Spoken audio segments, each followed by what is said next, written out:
Welcome, everyone. We're going to call to order the regular city council meeting for Tuesday, May 14th, 2024, 5:33 p.m. And we have a pretty full agenda. We'd ask you to please adhere to all the regulations and rules and keep it as short as you can on each thing. We would like to welcome one of the pastors in our community. And Rick Lineberger is the pastor of the, which church is it?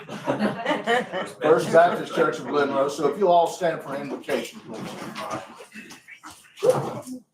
Mayor Bowles has asked me also to pray for the family of Linda McCaffrey. Many of you know that she passed away, and so she was a member of the historical commission too. So let's bow together and I'll lead us.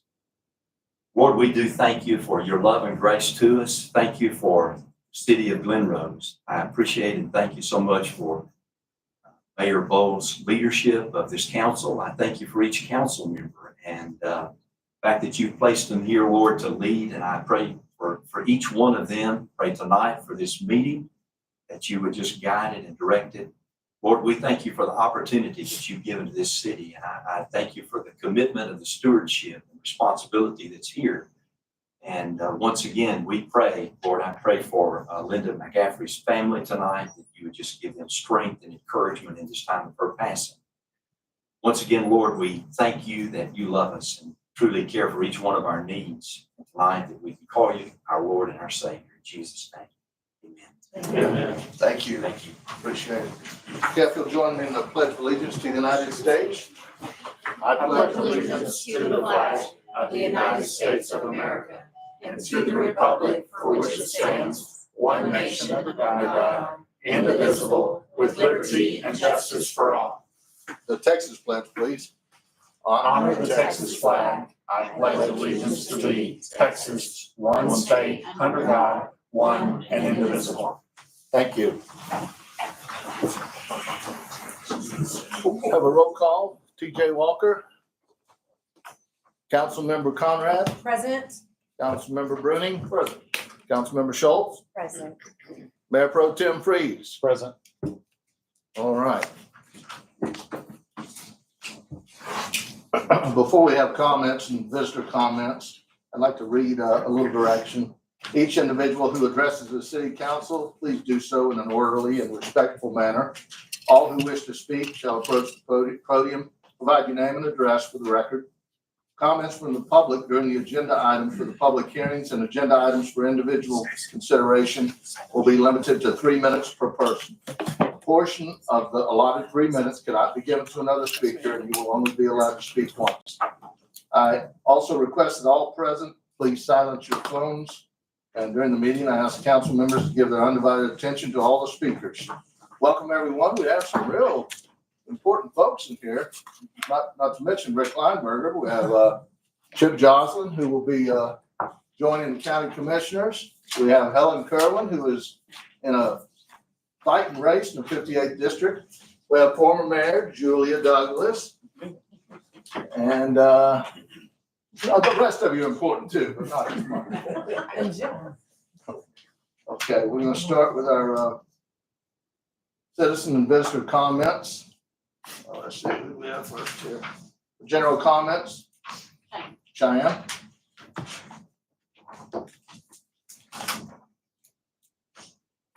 Cheyenne Smart, 202nd Street. It was brought to my attention like 20 minutes ago. I just happened to be sitting with Brenda Ransom downtown, and the park right next to her, Group Park, for most of the day had been basically destroyed. I mean, I know we're trying to help. Landscapers were there taking things out and replacing things, and eventually I know the goal is to maybe make it look better. I mean, obviously that's our goal. But however, most of these, like Croup and the Bird Park and some of those smaller, like little bitty ones that are like tucked away, are somewhat maintained by volunteers. Volunteers who put their own money in, who put their own time in, who do that. And so a bunch of plants, yuccas, all kinds of things that were in the blooming and that are expensive were ripped out, where Brenda could not go back and save them. And there's a lady named Sandra, I'm not 100% sure her last name, you'd have to get with Brenda Ransom for sure. but she spent her hard-earned money on those plants, and Brenda tried to go in and save them, but the guys had already taken them all apart. So I just wanted to bring it to your attention that some of these little parks that are tucked away in town, that aren't necessarily parks, they're just places to go, I guess, do have people that actually try and maintain them, and take care of them and spend their own money. And some of those plants, like I said, are very expensive that they put in there, and they were in bloom. She said a lot of them were currently blooming and they just took them all out. And so I'm like, that it hurts my heart to know that when they were in bloom, and yeah, maybe it wasn't taken care of greatly and it needed a little bit more work, maybe a little bit more maintaining around the rock, but they were trying and it kind of just got ripped away, and now they couldn't even get the money back. So I would just hope that you could look at that, maybe find the lady who, I know her name's Sandra, but I don't remember what her last name is off the top of my head. Just having a quick conversation with Brenda, and I was like, what's happening? And she was like, oh, this is what's going on. They've been here all day. And I'm like, oh, okay. She's yeah, and they ripped up hundreds of dollars of stuff. And I was like, oh, okay. And she told me her name. Sandra was her name. And I feel really bad that all that money went down the drain for the poor lady who volunteered her time to plan it, take care of it. Because I do know they go out there and maintain it a lot. So that's all I have to say. Thank you, Ms. Yes. Funk. Just a question of clarification, is that today? Yes, it was like literally they were out there less than 30 minutes. I was out there right at 5 o'clock. Thank And you. they were just kind of cleaned up and were leaving. And they did clean up. Like I know that's what they were trying to do. They were trying to take care of it. But there are other people in town volunteer wise that do help maintain the little parks. Thank Was you. there one particular part or Well, one little? This one that I'm talking about is between the bookstore and Brenda Ransom's Gotcha. shop right there. It's that gotcha. little like rock Sure. walkway up the thing. And it's, from what Brenda told me, it's not maintained by the master gardeners, whereas the one between the museum and the annex is. Right. This is just some other little volunteers that get together. Okay. Her name's Sandra, she takes care of it. And I don't know, but I think they also take care of the bird park, the little bird boardwalk thing Nice. across the street Okay. from there as well. Thank you. All right.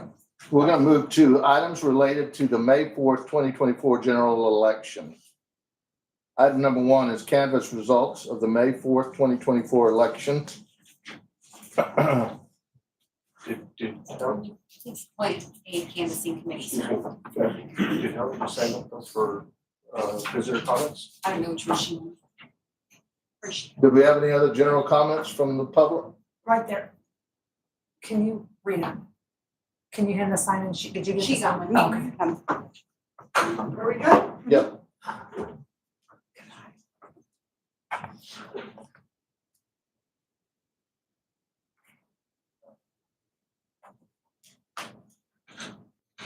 Hi, I am Helen Kerwin. For those of you who don't know me, I am running to be hopefully your next and your new state representative. Coming from Glen Rose at one time city government and sitting up there with you and being with the county on the commissioner's court, I'm hoping to bring local government experience to the state. I really cannot campaign at this time. I'm just here to introduce myself. But I do want to say that I am on a mission to make our Texas House Republican again. There are a lot of bills that didn't even get approved. And so that is my mission. And I would be happy to answer any questions if you'd like. When does early election start? Early voting, good question. That starts next Monday on the 20th and goes through Friday, the 24th. It's only 1 week. So it's the 5 days before Memorial Day. Election Day is actually the Tuesday after Memorial Day. Polls are open till 7. We are hoping for a good turnout. Runoffs usually are pretty low. We need hopefully my hometown to really turn out. I would certainly appreciate it. Thank you. Thank you. Thank you, Helen. Okay, thank you. Thank you, Helen. Okay, we are going to appoint, or I have appointed, a canvassing committee of Richard Bruning and Demetra Conrad. If you will review the election results and come back with them, please.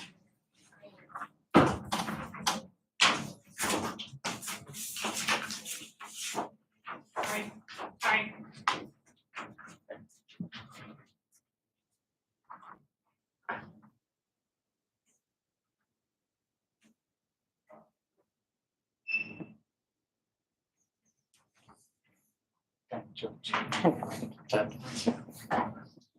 No, not anymore. That was yesterday. Not anymore, that's right. It's like a Whataburger night to me. Maybe Taco Bell as long as this agenda runs. I don't know. Taco Bell closes at 10. What? I think. Not two? No, 2? Two in the morning. Oh, I thought it was 10. Yeah, it's 2 in the morning. I don't see 2 in the morning very often, unless I'm waking up. You won't see me at 2 o'clock. I don't think it'll be that long. You say that every time. It is Emily.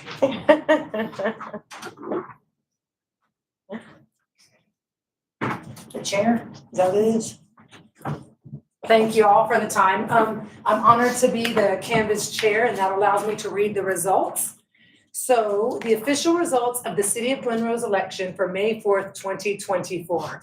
There were a total number of votes cast that was 310. The totals were for Candace Stevenson Schultz, 168 votes.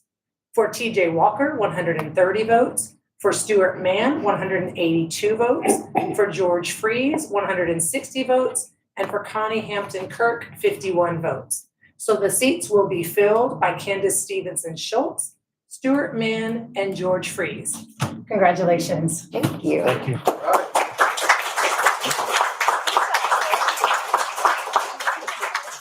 Casey, do we need to make a motion to accept the results? I'll make a motion to accept the results of the May 4th, 2024 general election as presented. I'll second. All in favor? Can they? I don't. If not, we can't do that. Don't make sure. 4-0. Maybe I vote Accepted no. the results. That will be resolution number 2024-R-04.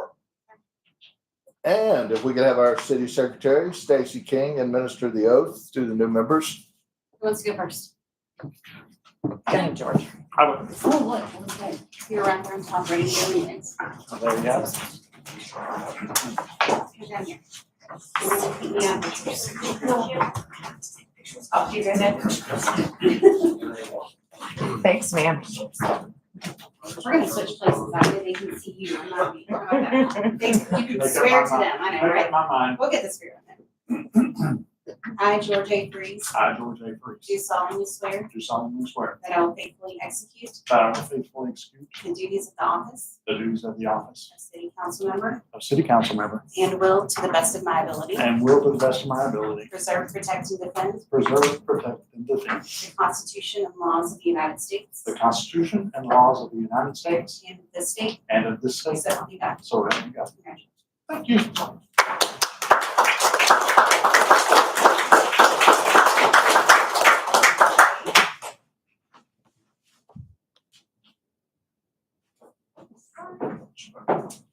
Okay. All right, stand. Raise your right hand and repeat after me. I, Candace Schultz, I, Candace Schultz, do solemnly swear do solemnly swear that I will faithfully execute that I will faithfully execute the duties of the office the duties of the of office City Council Member of City Council Member and will, to the best of my ability, and will, to the best of my ability, preserve, protect, and defend preserve, protect, and defend the Constitution and laws of the United States the constitutional laws of the United States and of this state, and of this state. so help me God. So help me God. Congratulations. Well, thank you, ma'am.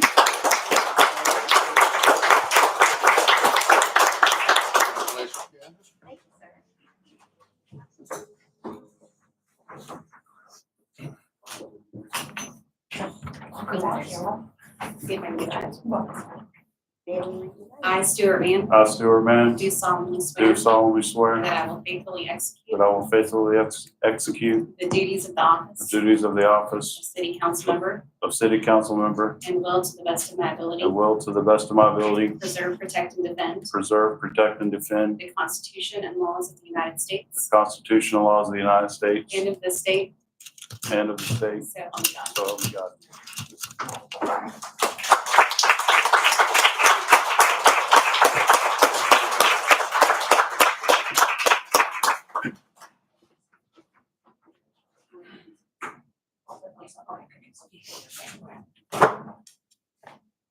Now, I'm going to pass judgment here and say I'll give you each 3 minutes if you'd like to say something. Incoming council members, George, Candace. I'm so excited. Can't wait to get started and do great things here. George, Candace, anything to say? Just a great race. I want to congratulate Connie and TJ for the hard work that they do, and I would implore them to kind of stay involved, stay in contact. We have, we have committees, we have duties and special assignments and things that they could be helpful for, and I look forward to another 2 more years.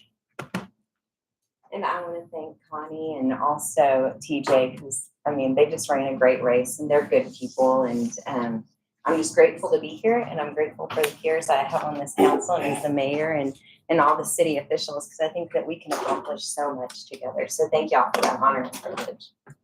Well, to the welcoming, the new member, and to the returning, we're proud to have you, and you'll do a great job. I would like to take just a moment to talk about TJ Walker. That lady works hard in this city. She does a lot. She did well on this council. She was a big part of it, and I'm sure we'll still see her. She's with the Lions Club. She's a dedicated member of this city, and we need more TJ Walkers. I'm really thankful for the time we've had with her, and she'll be here, I'm sure. So, all right, let's move next to the discussion, considering and possible action regarding the election of a mayor pro tem. Anybody have a comment? I'm interested in serving again. If y'all would like to elect me, I would serve another term. I'd like to nominate Demetra Conrad. She does a phenomenal job, and she's so very diligent about research and being involved in this community. And her reach is far and vast. I'll second your motion, but I also want to say to George that this last year that you've given me a lot of tutelage, and as a friend, I look forward to continuing to work with you for the next year that I'm on the council. And I just want to say thank you for being our mayor pro tem for the last year, and I've learned a lot from you. And of course, I'll still be looking at you for more guidance in the future. So sounds great. Okay. Stuart, anything to say? No, sir. Any other considerations? Okay. Let's vote. For Councilmember Conrad, please raise if you're accepting her as a mayor pro tem. You vote for yourself? Yes. We have 3 votes for Councilmember or Mayor Pro Tem, current Mayor Pro Tem, George Freeze. We have 2 votes. No, We you have a second? didn't have a motion. You didn't have a motion for that. Oh, for that one. Yeah, you gotta ask for those opposed and those Oh, I thought there abstaining. was a first and second already. Okay, So did somebody first it? nobody did. Rich did. No, No, he seconded I it. seconded You made the motion. Candace's. Yeah, I made the Candace made the motion, Yeah. and I seconded Candace's. Right. And then we voted. Yes. So then a motion for George Freeze. No, Oh, it doesn't matter. Doesn't matter. Oh, okay. I'm gonna abstain. Okay. By vote then, Dimitri Conrad will be Mayor Pro Tem for this term. Thank you. Did Congratulations. he know or abstain, or what did Stuart do? He voted, oh yeah. He voted for George, right? Yes.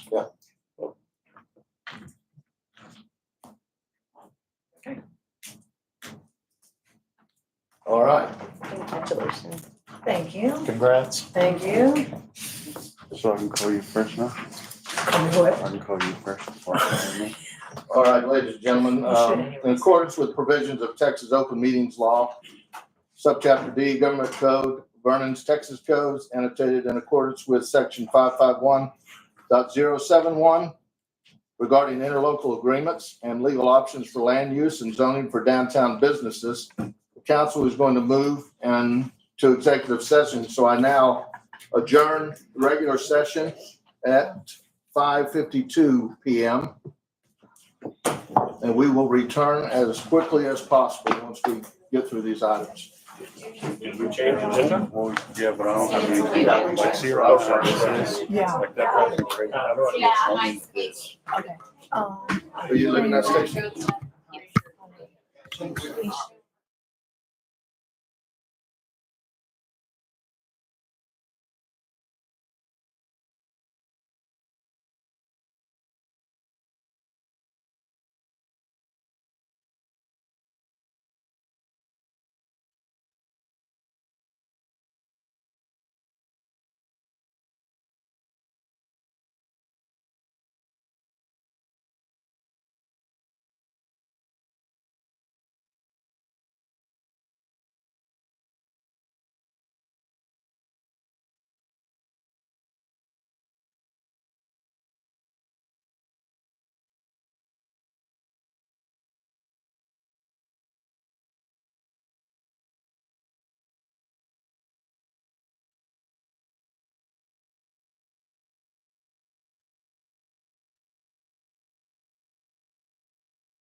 Back in Very good. for our standard meeting at 7:13 p.m. Unmute.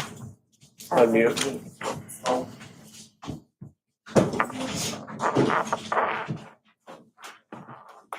Okay. We are back to regular session, 7:13 p.m. Action taken in executive session. We are directing staff to move forward with items on the executive session for interlocal agreements and planning and zoning downtown. And now we're gonna go back and go to our announcements and presentations. We have a presentation by Bush Architects regarding the condominium project near the Baymont.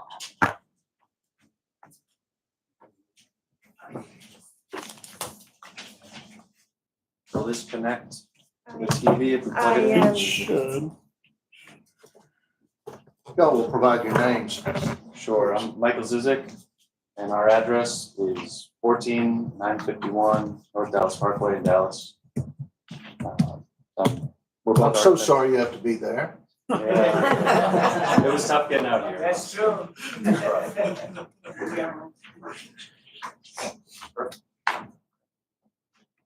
So we've been asked to re-present our project south of Longhorn Drive near the Baymont.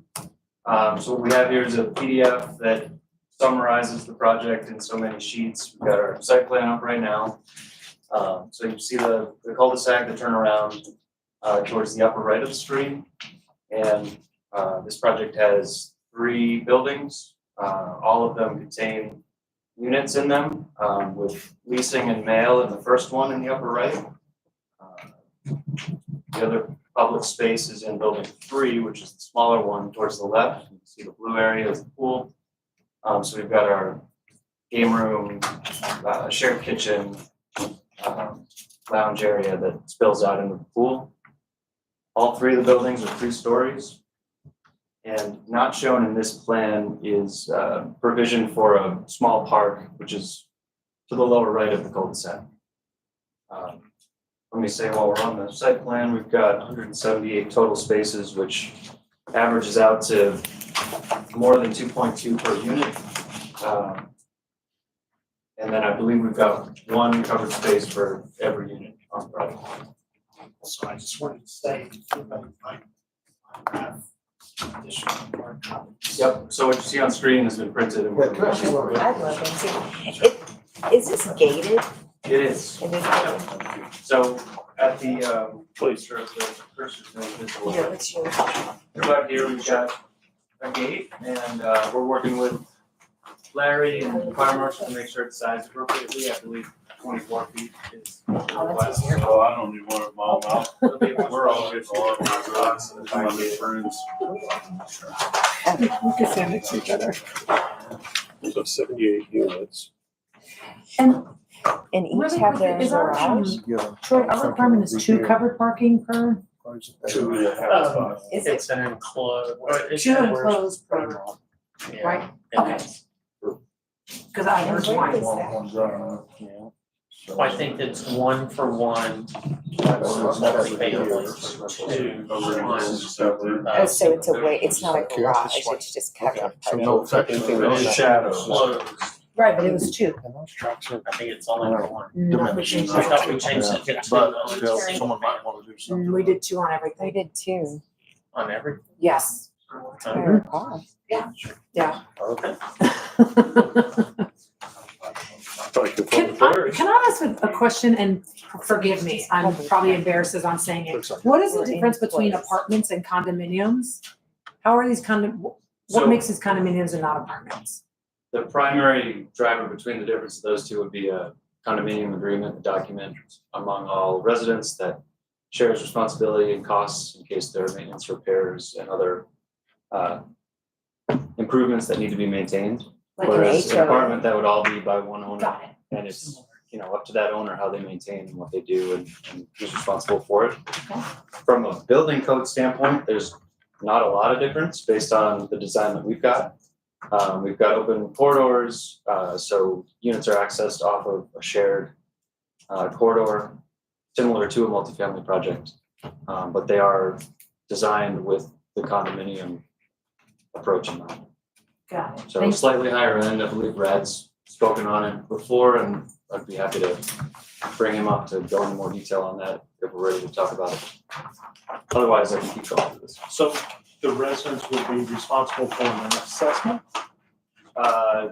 Annual assessment, and then if there are building costs, let's say that there's a major hailstorm and it, damages the carports or, the pool area needs to be repaired, that would be a shared cost. All residents would contribute towards that fix. So are residents purchasing their condominium? Yes, So all of these will be purchased, there won't be any rentals? that's the plan as of right now. Okay. Can you ask more questions? Yes. Could you buy it and then rent it out? The person that bought it could rent it as a rental? It's their choice. It's a buyer's choice. So if I bought it and I wanted to put a renter in there, I could do that? Yeah, just like any other house. You can buy any house and do whatever you want to do. What do you all foresee as the price line of the condominiums? I don't, No I price don't point. know. We don't I have can't pricing. speak to that. It all depends on market, whatever it's gonna cost. We're working through selecting contractors to lock in the final building cost. Looking at that and then whether or not there are any interior changes, FF&E lighting cabinets, that can all play a role in. No liens on ranges under $1,000, 1,000 to 2, 2 to 3, you don't have ranges in mind? It all depends on what it's gonna cost you to build. We haven't gotten any cost. Okay. Those doors are filled with now. I'm fine. Joe, you want to join? So there's obviously an elevation change from the lower level on the far right to the top. Are you all gonna be leveling it all, or is it gonna be elevation changes per building?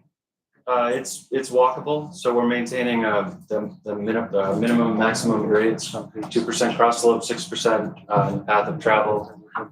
If there are areas where we exceed that, and I'm not sure there would be a handrail. But we do have the path on that note along the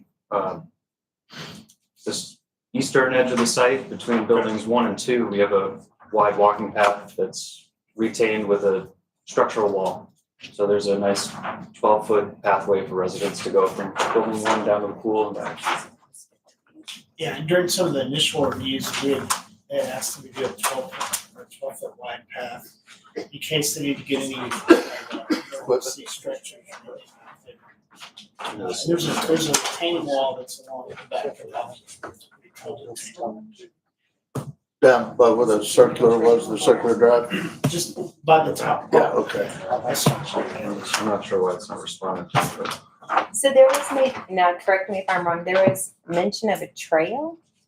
in the- It's a wide walking path, so on the north. Oh, first that's building, behind the The building? east correct.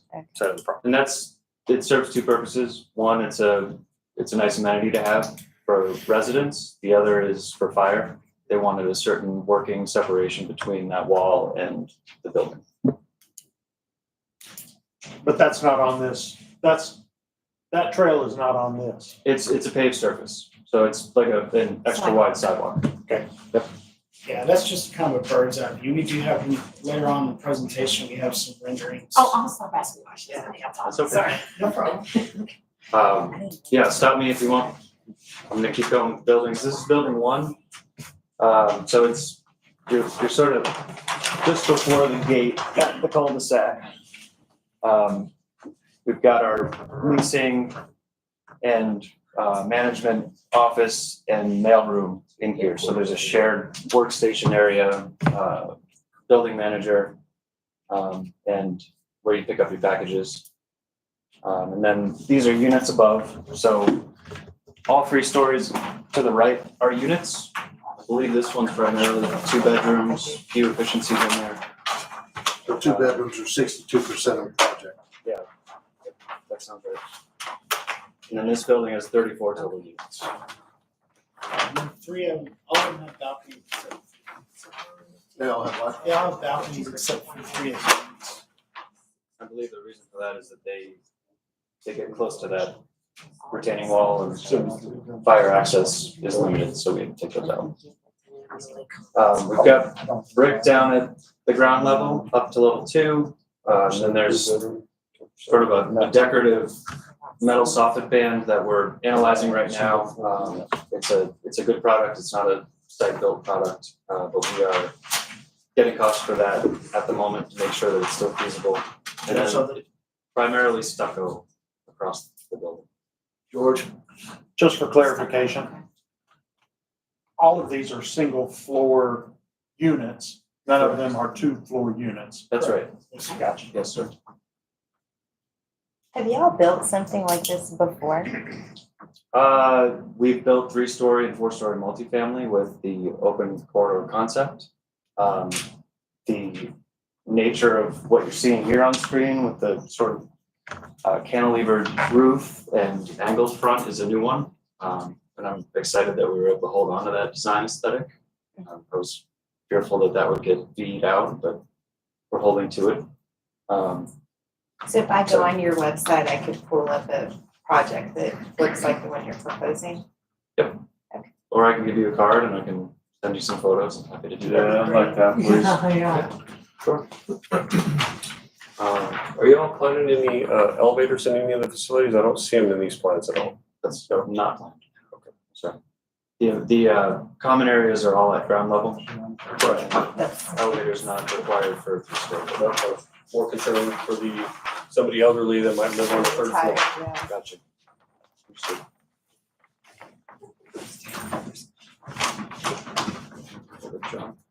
There we go. So moving down the site, we're at building 2 on screen here. A little bit more orthogonal, but we're holding to the design aesthetic. The projected balconies, the decorative colors, and then the open corridor and open stair concept still holds. All 3 of the buildings are designed with flat roofs. And I don't think I touched upon it, but right now the plate heights are 10.8, so you'd end up with about a 9-foot ceiling each unit.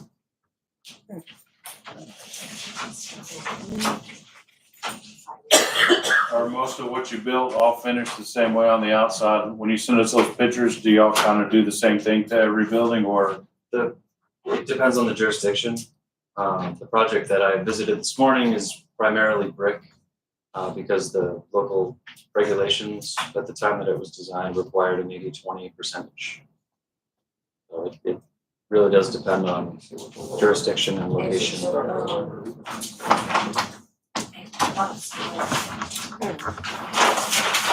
Does this roughly hold true in all 3 buildings, that 60% or 62% are 2 bedrooms? That's the overall total. Each building has a slightly different mix. Okay. The building 1 mix is heavily 2-bedroom. 2 is the most 73. kind of diverse mix of unit types. And then building 3 only has 8 total units. 4 of them are 2-bedroom. So that one's a slightly smaller community unto itself. Is there, on the bottom floor, is there one of each kind at least, or, another? We have. Could you get a 3-bedroom on the first floor and a 2-bedroom on the first floor and a 1-bedroom? And beyond that, we have accessible accommodations of each type as well on the first floor. Okay. So y'all have purchased a wonderful piece of property that actually has dino tracks in it. I'm not seeing where that's preserved here. So can I qualify something? You guys are the architect. Yep. The principal investor is. Yes. So is he gonna Preserve the go up dino there? tracks? Yeah. I mean, is he gonna come, should we ask him these questions, or is he gonna come up here as well? So I guess we'll have those questions on. Okay, I can finish going through the slides and then step Okay, away. That's fine. Building 3, so ground level is your other common amenity area. On the back side of this building is the pool and outdoor space.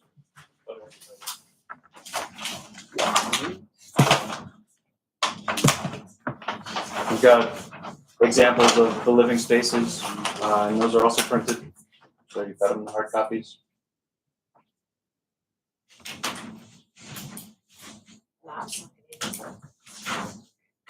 And I believe there is a landscape plan at the end of this one, unless they.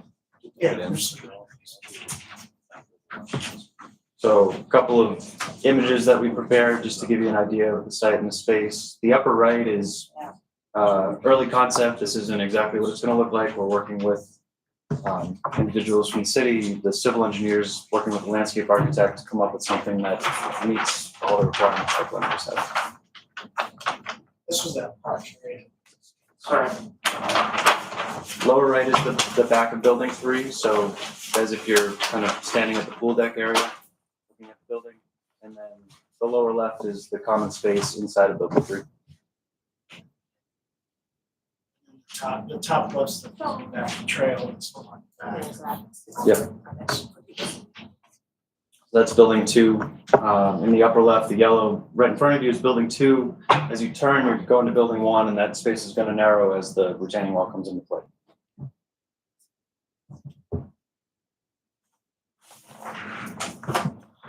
Is there do you know approximately what the height of that retaining wall is looking at? Will? Yeah, I can speak to that, sure. So the retaining wall on the east side of the site varies from 4 to 10 feet. We get into a taller wall directly behind, on the north side of the site, behind the pool deck. We're up to about 22 feet at its max height in that area. We subcontracted with a structural engineer out of Arlington to do the retaining wall designs. Those have been through one review with Chris Hay. We just got some comments back from him this morning, manageable stuff. Those sheets are present in the civil design set as well. Okay. This site plan is from the landscape architect, and this depicts the park area. So to the right of, or plan south of the cul-de-sac area. All of the covered parking is delineated slightly differently in color, the darker tones. Covered parking, what is enclosed parking? This project has covered parking, but it doesn't have enclosed parking. Okay, I believe our ordinances require enclosed, I believe it's 2. They would ask for a variance from that. Okay. Yeah, if I could add something on that. So we started this project early coordination in late 2021 with the city. Had several upfront design meetings. At that time, I don't believe that was a requirement. And so the site plan progressed, the design progressed. We pushed to essentially 90% on the site civil side before this requirement was enacted by the city. And therefore, it is our hope that we can coordinate with y'all, offer one covered spot per unit and gain a variance on the 2 enclosed that you're referring to. Okay. The same would be true with the park ordinance. There was never any discussions on that early on. We have, however, shifted a few things around, made some minor site plan changes here, essentially the 100% mark on the civil side to accommodate a park. It's about 1/3 of an acre down there that we're leaving for an open space, park space, some uncovered picnic area, and then a child's play structure. Our landscape architect is in design on that right now. Got it. So that is something we're able to offer. We also submitted building drawings for you. Okay. This is the last slide in the architectural presentation, so I'm going to step aside, let Brad answer any other questions, and then I'll jump back up. Thank if I can you. answer. Thank you. Thank you, Mike. So my name is Rad Pandit. I live in Bettendorf, Iowa, 5772 Newcastle Lane. Long way from here. Thank you for the opportunity to come in and do a nice development. I know this is going to be a really nice addition to the city. Already a beautiful city. This is going to be a project that would showcase very well by the time it's all said and done. In terms of the dinosaur tracks, I'm originally from Nepal. Grew up in high mountains, played with goats and cow, buffalo calves growing up. I love preserving nature, but we had the conversation when we initially presented the site plan. We didn't get any direction from the city or any official. This land was actually owned by a nonprofit. They were going to do some kind of project there, and then I know what happened. The property came on the market. Before we bought the property, we did reach out to the city. And we asked if there is any kind of requirement to preserve it. We weren't told anything. We are open to, if the city has fund or if city is willing to do something to preserve it, we're open to working with the city. Or if some private individual wants to come in, take it out, preserve it, we have no issues. We have no intention of destroying anything. But at the same time, it's a private land. We paid for it. We have spent a lot of money. We are in the process of developing it. We're at almost 90% of the approval process. And as far as I understand, we don't have any plan to preserve it. We ask the question. And yes, we would work with anybody. If somebody wants to come in and preserve them, take it away or do something, we have no problem working with somebody. Is there actually construction that will be done in that creek bed where they are? I don't believe it goes that far, does it? Yes, sir. Yeah, it will. does. So, It rolls right over it. Does? Yeah, so what we've done some extensive modeling, HEC-RAS modeling of the creek. This has all been approved through Chris Hay. From just the upstream limits of just under Longhorn Drive, we're actually taking the creek internal into a reinforced concrete box. And we're piping it through. We're outfalling down here, southwest corner of the park is where that box outfalls in, and we go back to an open channel flow there. So essentially the creek will be filled in. I'm sorry, Will. Yes, sir. Can you point on the screen? 'Cause I sure can. I'm not following you. Yeah, so these are the existing culverts under Longhorn here. Custom junction box attached to reinforced concrete boxes. We've got grade inlets on top of those to take the surface flow from our site.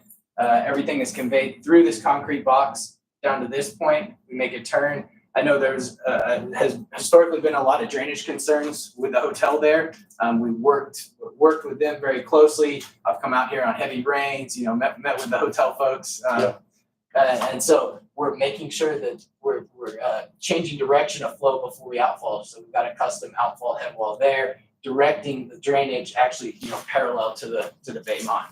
So no more flooded pool back there. But to answer your question, yes, that creek will be filled in on RAD's property. Anything else? Any other questions? All right, thank you very much. Thank you. Any other questions? Right? I can tell y'all been a lot of work and thank y'all for presenting all of this. Of course, thank you. We're excited. We're just excited about it. The walking path is gonna be what kind of surface? Right now, it's just a paved, just concrete way. And how wide?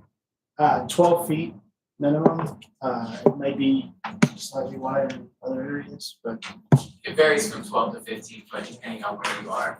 And that goes back to some early coordination with the fire marshal in the city. The request was they didn't like that confined space between the retaining wall, as Michael referred to. And so we shifted those buildings out and we made sure we left 12-foot minimum clear space. Obviously, it's not a fire lane, but it can accommodate maintenance vehicles, emergency personnel back there. And it also will serve as a mixed use path. plus we thought it was just a nice path area. Yeah, you need it. Sure. And what did you say about the fall risk? If we do exceed, I believe the requirements, anything more than 6% in the direction of travel or 5% in the direction of travel, you need a handrail. And then if we do not exceed 2% cross slope, that's just a code requirement. So we made sure that we're meeting all of those standard requirements across the site. So put that in English for me. What's that All mean? too steep. And it won't be slippery. All sidewalks and paved areas meant for pedestrian traffic are to ADA requirements. It's all ADA accessible. Yeah. But you have a 22-foot retaining wall. Yeah, so let me point again just to make sure we're clear. So the retaining wall is between Longhorn Drive and our site. We do not anticipate any pedestrian access going up to this. There's essentially nothing up there to access. This is a portion of our site. We have no plans for disturbing that. So the retaining wall loops the site here, back around the pool, and down to this point. Everything you see in this kind of light orange color, those are all sidewalks. Every path on the site is ADA compliant. But this pathway shows to be along that retaining wall. Correct. You're on the bottom side of the retaining wall there. Yeah. So high, we're low. Oh, So the I'm question sorry. was asked earlier, High, how high, we're handling yes, the okay, all right. excavation. We're essentially, everything will be at grade. We're pushing all of that elevation change to the perimeter of the site and putting in a retaining wall to compensate for that. Yeah, I believe there's an agreement too, to use a larger drain pipe to help mitigate some of the drainage issues. Why does the wall on the north side there have to be 22 feet? What is the purpose? What is that seems awfully excessive. It's just a function of the existing topography on the site. If you look at the changing from, this kind of plane here, we're essentially holding the whole site to the elevation. If you were to park in this cul-de-sac today, that elevation you see right here will be the elevation of the site. If you're standing up here on Longhorn Drive, you're looking way down there at the site. Gotcha. So it's not ideal. We don't like tall retaining walls either, but it's just a function of the existing topography of the site. So it's basically to prevent or get a little privacy on Longhorn Drive also. That is added, that's an added perk, but looking at cost, benefit, constructability of the site, it definitely made the most sense from a civil standpoint to, instead of trying to stair step these buildings and, 88 paths are really an issue if you start putting buildings That's at different where- elevations, so. Yeah, that's why I was asking about the elevation changes. Yes, yeah, and that's a great question. No, so the elevation change is all pushed to the retaining wall and it forces us into that, 20+ foot. And if it makes you feel better, I actually did TDLR TOS reviews for 15 years, and I have a father/control hamster that uses a wheelchair, so. Larry, can you please speak to enclosed parking versus carport parking and what our ordinances require right Okay, the now? ordinance is just recently been passed, and I think Will was mentioning the fact that the owners speak to this issue as if they've been into it for 2 years and a lot of investment in it already. And to impose this would take away, if we did covered parking, it would take away about 20 spaces. The parking space is 9 foot wide. Okay, if you have an enclosed garage, it's gonna be at least 12. That's right. Yeah. So my thing is we have one opportunity to get this right, and this sticks in our community. We're taking out dino tracks, we're adding concrete and carports. Yep. That's gonna That's be real exactly- hard for me to Well, and this site has been going on long before I arrived, but I can tell you that the planning has been going on for almost 2 years. Yes, sir. Probably over 2 years. Yeah, But probably longer planning than that. doesn't matter to me, it's construction and what they're held to right now, and I don't find it appealing, I don't know how y'all feel about it, and we have one opportunity to get it right, and I wanna help y'all. We appreciate But there needs to be a little bit more give on just, we talk about topography, we talk about the green spaces, we talk about the preservation of fabric of who we are. And I cannot see myself voting in favor of any variances that would continue this project in the way that it is. I don't know how y'all feel. It's one thing to go, I love it for another place. But, so this is what I turn to and look to constantly to go, is the question that I'm being asked to answer or say yes to, does it uphold a family-oriented, natural beauty, historic small town charm? And so that's the lens that I look at everything through, but certainly the covered parking spaces versus the enclosed parking spaces, that's certainly an issue. The design, it's my aesthetic, I think it's sweet. I don't get to sit up here for my aesthetic, I have to sit up here for what is gonna expand the look of our community, the desire that our citizens have shared for what this community is supposed to look and feel like. So I might want to mention to y'all, this is not required to go to planning commission. Yeah, that's correct, but That's we're right, gonna just so that have, y'all know, and developers they came in for a agreements. presentation to let you know what they're about to build there. That's why. let's be clear, there's gonna be developer agreements. There's gonna be requests for variances, and so I think that what we're trying to say is let's get these slight concerns noted so that as the developer agreement conversations are happening, that's gonna be part of the conversation. Yeah, So this is our just chance to kind of say out loud and the we rest had of a us can say out loud, conversation, yeah. and, there is some discrepancy, and if you look at the laws concerning, things like shot clocks and things like that, there are metrics that the developer must meet you were gonna send me a timeline and I haven't gotten that. So we talked about a timeline of when certain things were done. No permits were issued, no money for review plans was, asked for, or, I mean, I have no idea what was told to you, or did you drag your feet, or did they drag your feet? I have no idea. And I'm not saying that, I'm just saying that we passed ordinances to give us a better project, and I'm not convinced at all that you don't have to comply with that. So, you might be, but I'm not. So, until I see those signed off, plat reviews and things like that, and the timeline, I need to see those things in order to advise council on whatever. Well, I mean, like I said, we sent documentation, they submitted the drawings on February 16th. Yeah, I can certainly provide the timeline on the plating. Again, we're 2+ years now on this, and when I talk to potential. Why did it take 2 years? Let me just talk about that a little bit. So when we got into this, we were originally planning to detain our stormwater on site. And in heavy coordination with the city, Chris Hay especially, we found out this site is at the very bottom of a 125-acre drainage basin. If we were to detain, we're actually increasing the peak discharge by doing controlled discharge from our site. If we just let our site run out without detaining, it's run out and gone before the greater basin peaks and runs off. So by detaining and releasing at a controlled rate, we are actually increasing the peak discharge from the site. With the downstream drainage concerns at the hotel, obviously that's not best practice. So we took 3 to 4 months of extensive HEC-RAS modeling, a huge detour from the original scope of work, produced about a 30-page drainage report for the city, showing that detention actually hurt us on this one. Various sub-consultants involved, again, about a 4-month process. So that was a portion of it.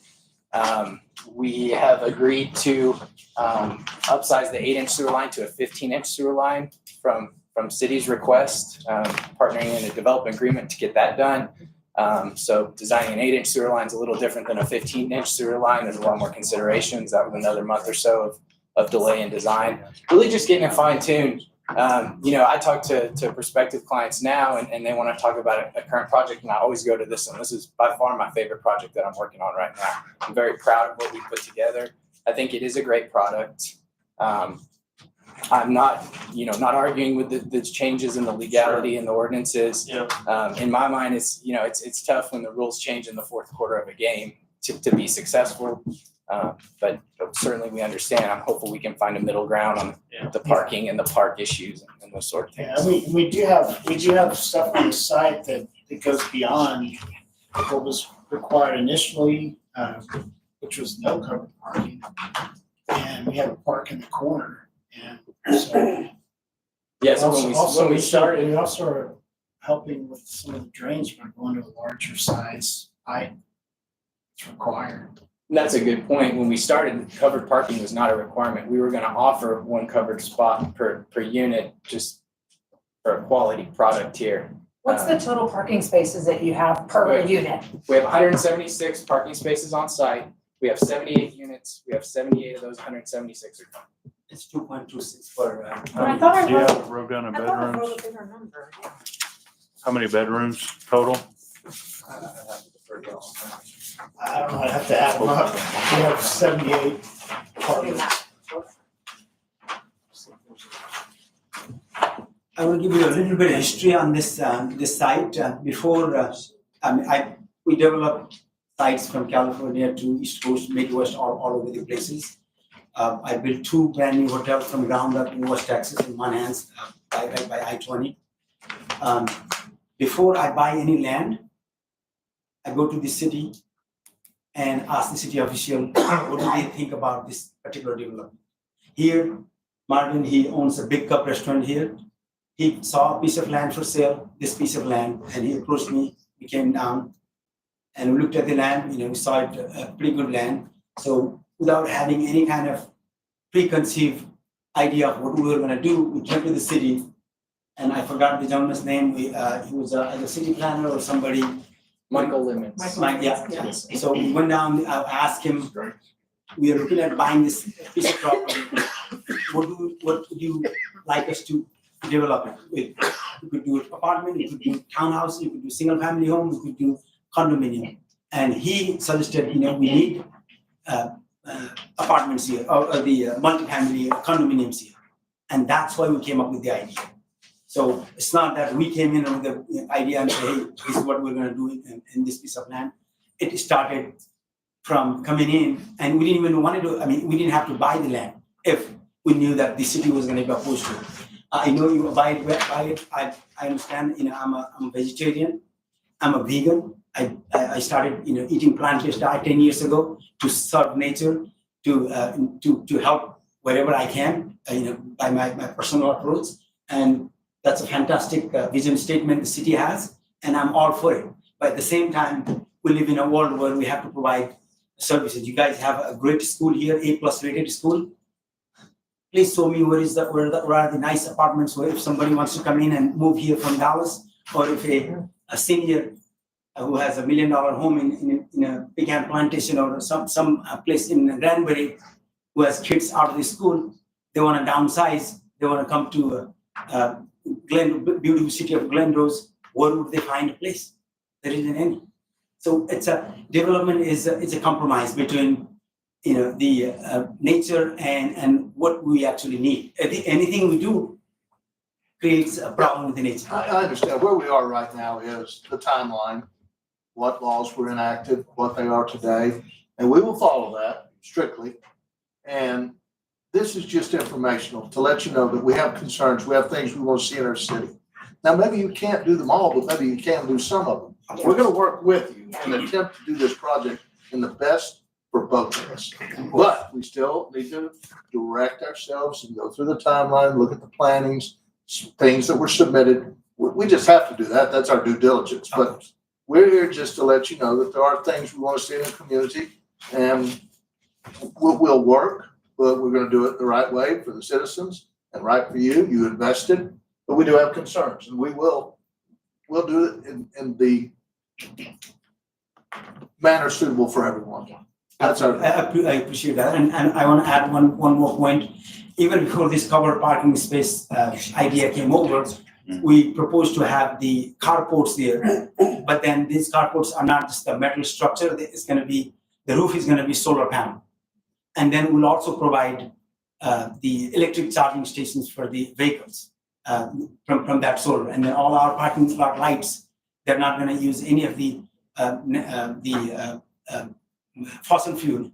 They're going to be running off of the solar panels that we have on site, and any extra, we'll direct to the utility company. We're already working with the utility company to install, to change those carports roof to solar panel. That was the original idea, and that's one thing that we are providing to preserve the nature. That's one of the things. And then we're also working, looking at having solar panel on the roof to create more, natural. Well, if you're gonna put it on the roof, put it on the back side, will you? It's a flat roof. It's gonna be, so you can't really see it That's from. why you have that, that's why you have that parapet. Yes. Stuart, you have a good. Yeah, the final design and stuff is something to all talk about, but the main thing to begin with would be the dinosaur tracks. Can we get together on that and figure out what we can do with those? You said you were okay with somebody coming and taking them out? Yeah, we're fine. And Yeah. preserving them? Yeah, if somebody wants to come in. So and we take need to them get out. on that probably pretty quick, I would think. Yeah, sure. Well, Yeah, and I'll reiterate, when we first kicked this off, man, I have a degree in sustainability and very focused on that. And my first question was, what are we gonna do to preserve these dino tracks? That's pretty neat. That's not every site has that. And there was zero feedback, zero guidance provided, and re-inquired multiple times and never heard anything. And finally, I understand. we just moved on with it. But I think that the message is we're willing to work with y'all, a third party, whoever that is. So let's discuss it. We'll address that with you quickly. Yes, sir. We'll take care of that. But our intention is to do, we want to advance, we want to have affordable housing, and we want to have new projects. but there are some things that have to be considered along the way, and we will, in the appropriate manner. And timelines included, plans, enacted laws, everything will be done as it should be. Understood.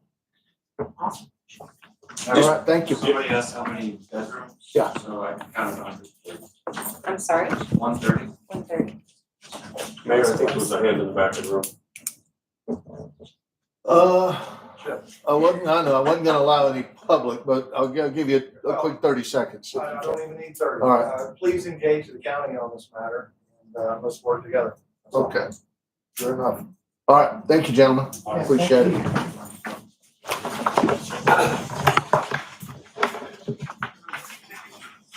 Folks, I know where we're supposed to go, but we're gonna call an audible. We're gonna allow for all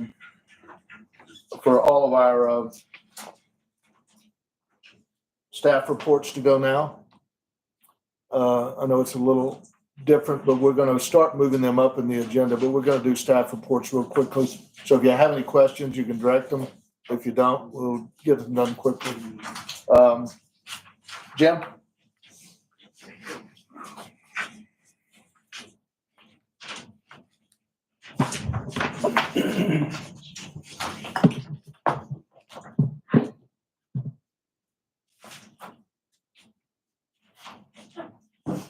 Y'all have all been provided a copy. I don't know if y'all have any questions or not, but I'll do my best to answer.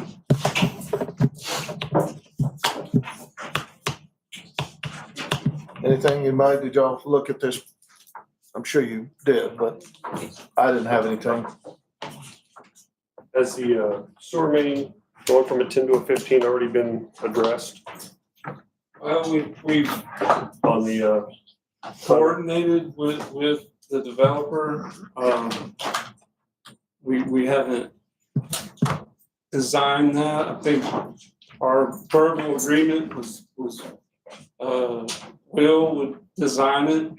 The developer would pay for construction and the city would reimburse. The reasoning behind that was we felt that they would be ready before we would. So we didn't want to hold up the project. I certainly don't want them to complete and then us go in there and tear it out to put in a bigger sewer main. So that was the plan. We haven't, I don't think we've addressed a formal agreement with an attorney, but that would need to happen. So, yeah, they were initially gonna put in, what is it, 12 versus There's an 15? existing 8-inch.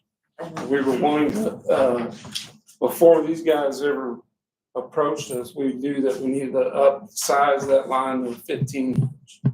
And so we were getting to that point when they came along, and so we just started talking about it. So they're willing to do it, but we gotta reimburse them for it.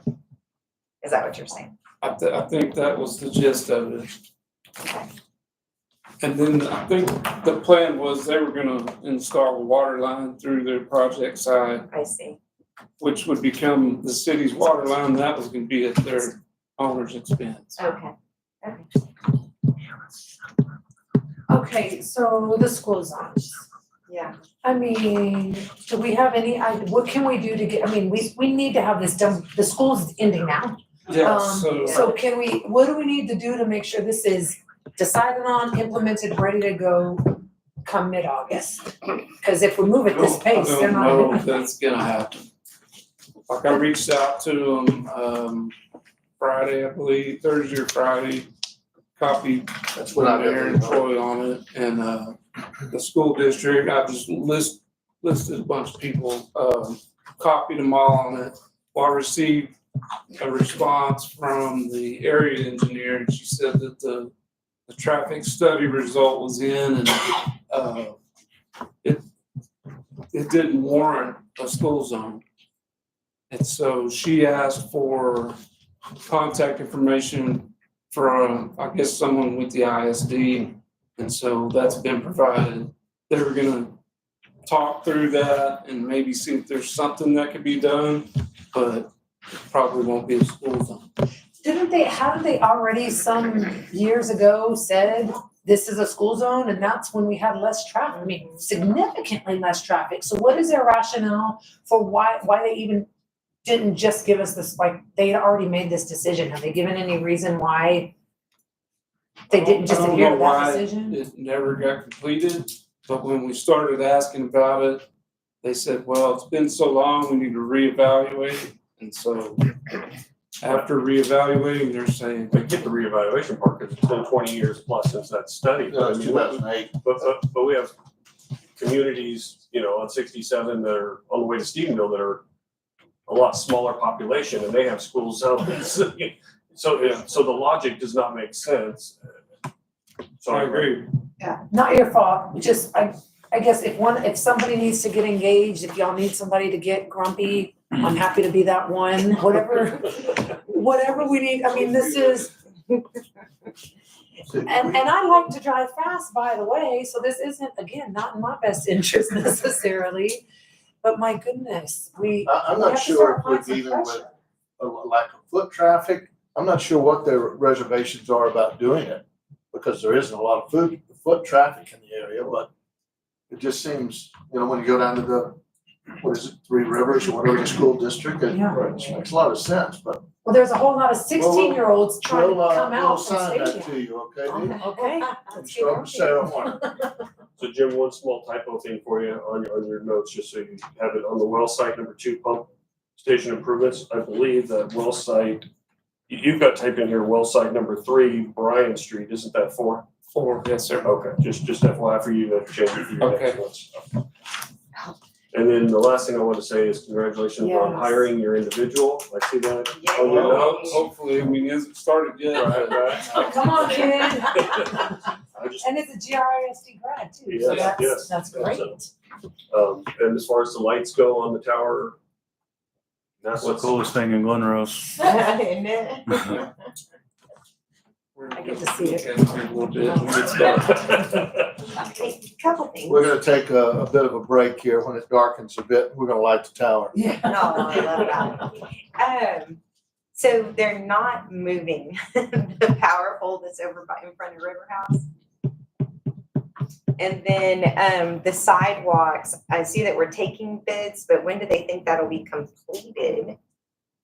I'm not sure because the first portion of that was supposed to let in April. Mhm. I don't even know if they've opened bids yet, so I'm not sure how long their processes take, that kind of stuff.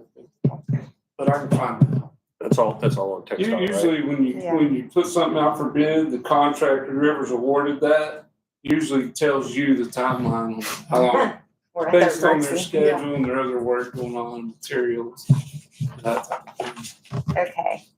Okay.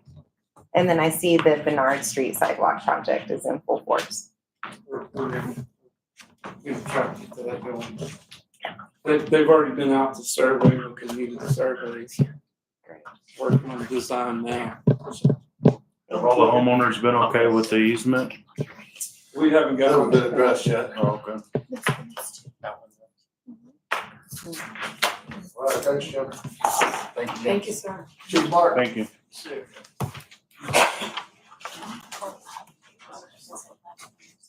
Thank you, guys. Thank you. Good night. Thank you so much. See you, Marvin. Thank you. Thank you. Charge them before they leave. Okay. Does anybody have any specific questions for Chief Martin?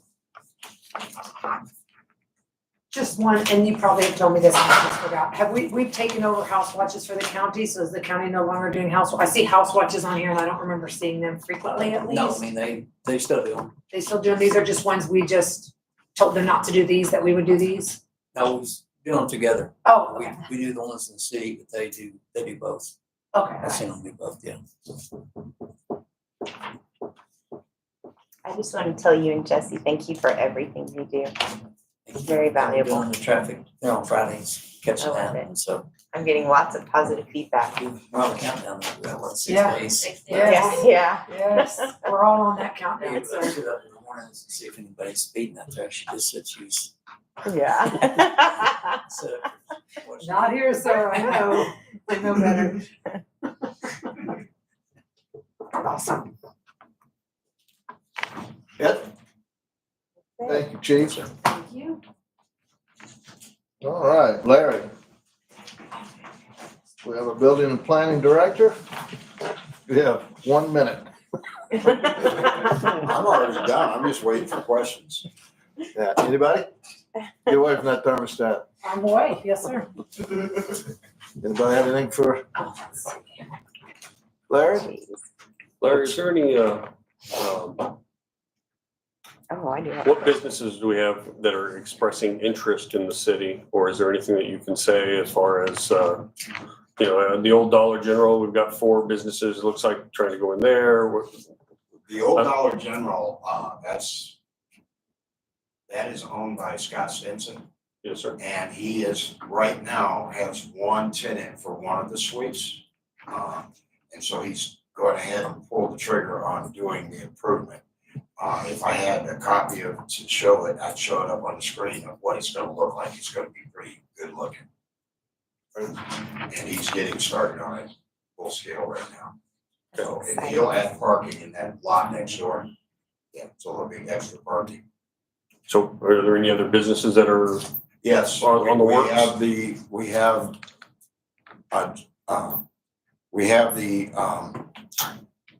Trying to think, State Farm, that is gonna go up on the hill above Dino. Oh. We're working together with Julia on that right now and, one of the local contractors. He's not used to doing commercials, so we had to walk him through it, but I'll be walking the site with him this week sometime.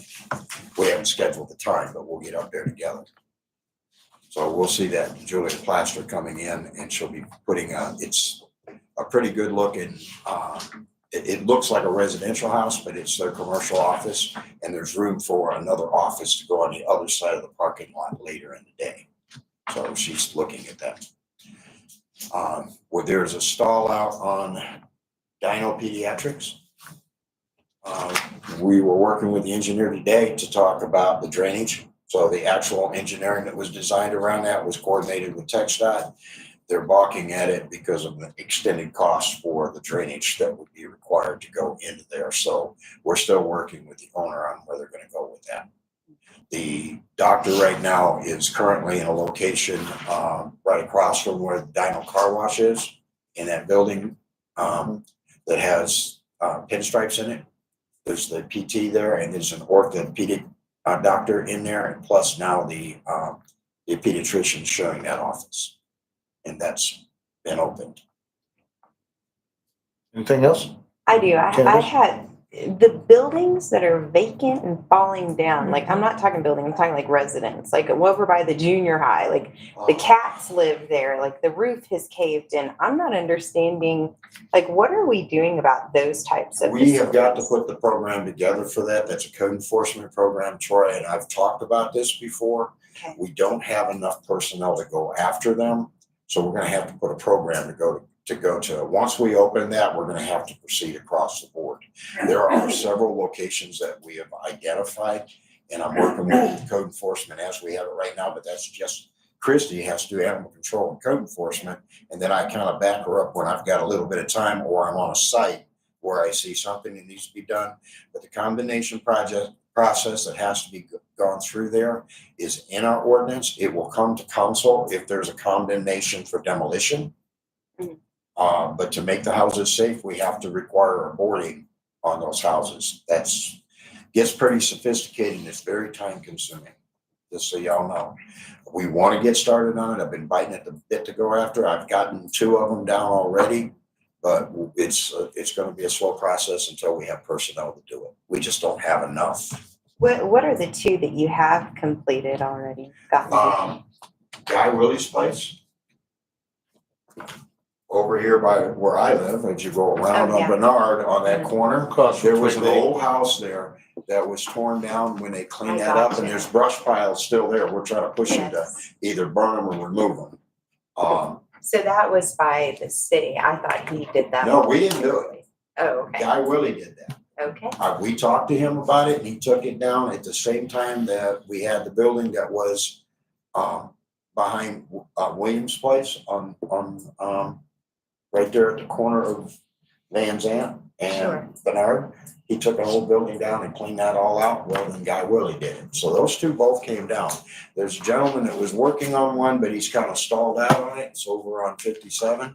He's taken two of those houses down. He's gonna take part of the one down and try to preserve it, but he hasn't contacted me back in at least a month. So You meant on 56. 56, yeah. Is there It's- any way that whenever you develop the program that you can make sure the one over there on the corner of the junior high is at the top of the priority list? Just because That one so needs to many be cleaned kids. up, and yeah, that I mean, one. if you look at it, it's already caved in. Are we talking about the one right by the junior high on the corner of Holden? Yes, like going, like you, Yeah, like that's so a- many kids walk That's down the, that road. yeah, that cave in is the back porch. The other part of the roof is still there, but that back porch kind of covers all that. Yes, that definitely needs to be looked at. And nobody's lived there for years, so. Yeah, the owner, I understand that there's some back taxes on that thing right now. I don't know where it's going. I did know somebody that told me that he knew this owner. But the owner's not in a position to do anything, so we're gonna have to go after these houses. I just, like I say, once again, we're swamped.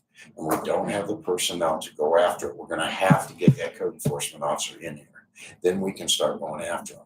I mean, I can start picking some of them, but once you start it, you just gotta keep going. You can't Yeah. pick and choose, you know what I'm saying? Oh, for sure. So this has gotta be done, and we've recognized quite a while back, and they're all over the place. I mean, it's not like it's concentrated in one area. Right. They're spot checked all through the. All right, thank you. So that's a deep dive when we started. Anything else? Thank you, Larry. Okay, anything on animal control, code enforcement, Code enforcement, animal control, no, steady as she goes. a lot of weeds. I like seeing all the passes on the fire marshal Yeah. inspection. I see Yeah, quite a few that's awesome. passes. Yeah, you see So tell that? Brad he's doing Yeah, awesome. Brad and I have a meeting tomorrow where we're doing some plan reviews together, right in early. We do it every Wednesday. We try to get that morning at least. Good job. Thank you. Wow, thank you. Okay. Good job, Larry. Visitors Bureau, Visit Glen Rose, Rita Smith.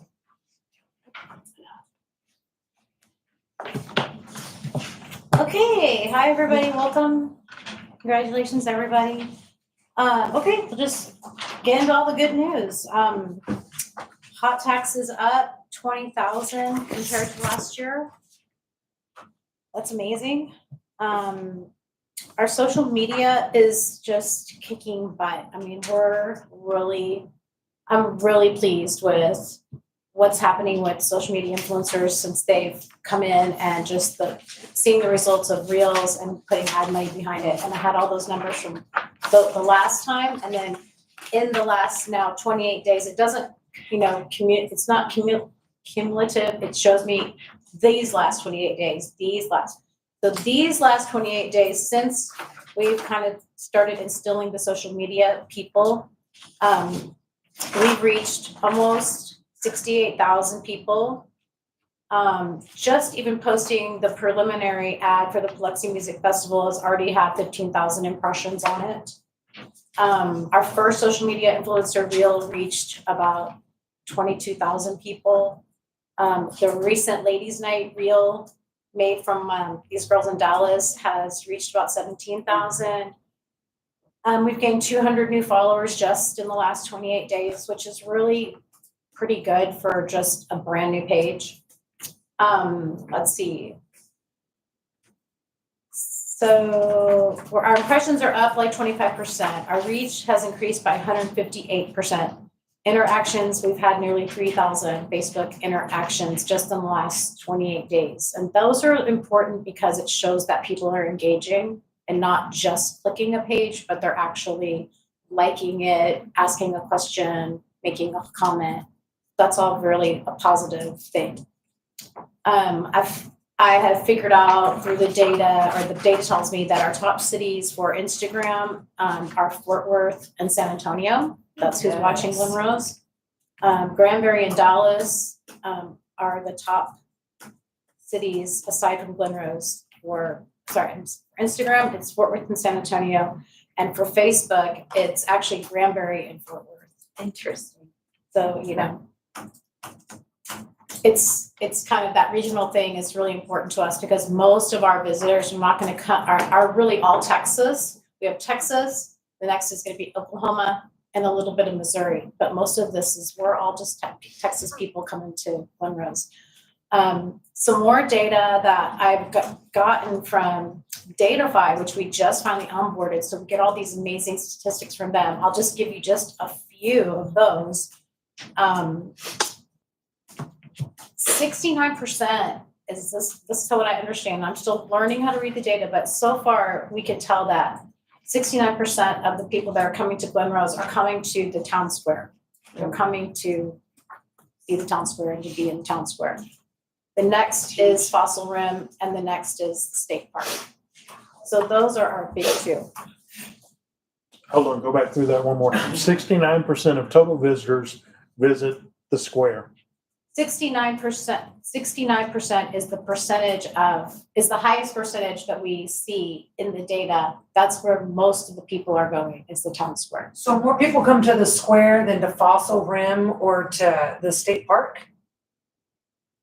And Well, no, they're only people that go to the website. That's not, these are just from the Datafy who, they track the devices, right? It's just, so it's not gonna be exact science. Right, but let me understand, because I'm just trying to get my brain there. Yeah. So we're geo-tracking them and we go, these are pings from your phone where you physically are-ish? Or is this a website that they're visiting? It's a, they're tracking the phone, the device. So that device is tagged, so we have more devices being tagged. Right, so in the square than we do at Fossil Rim or at the state park? I don't know. That's just what I'm reading for. Like I said, I'm still learning how to read the data, but when they put it in, we have points of interest. And the top point of interest will be Glen Rose. Okay, so it'll say Glen Rose 97% or 98%. Right under that will be another point of interest that I put in, which is the town square. So they've tracked this entire town square area, and then it'll say how much percentage goes there, town square. Next one, the next percentage goes, they're all going to Fossil Rim. So it's not exactly like of 100%, you know what I mean? It's more like, these are what are getting the most traction of the people coming to Glen Rose. What's the percentage going to Fossil Rim? 17. Well, you figure that's gotta include. What's that you're tracking of? But it's right, it's not, It's not they can't track, visitors. and right now they can't, and also you have to remember, like, Datafy is not, it's not like unique, it's not like, it's not a people counter.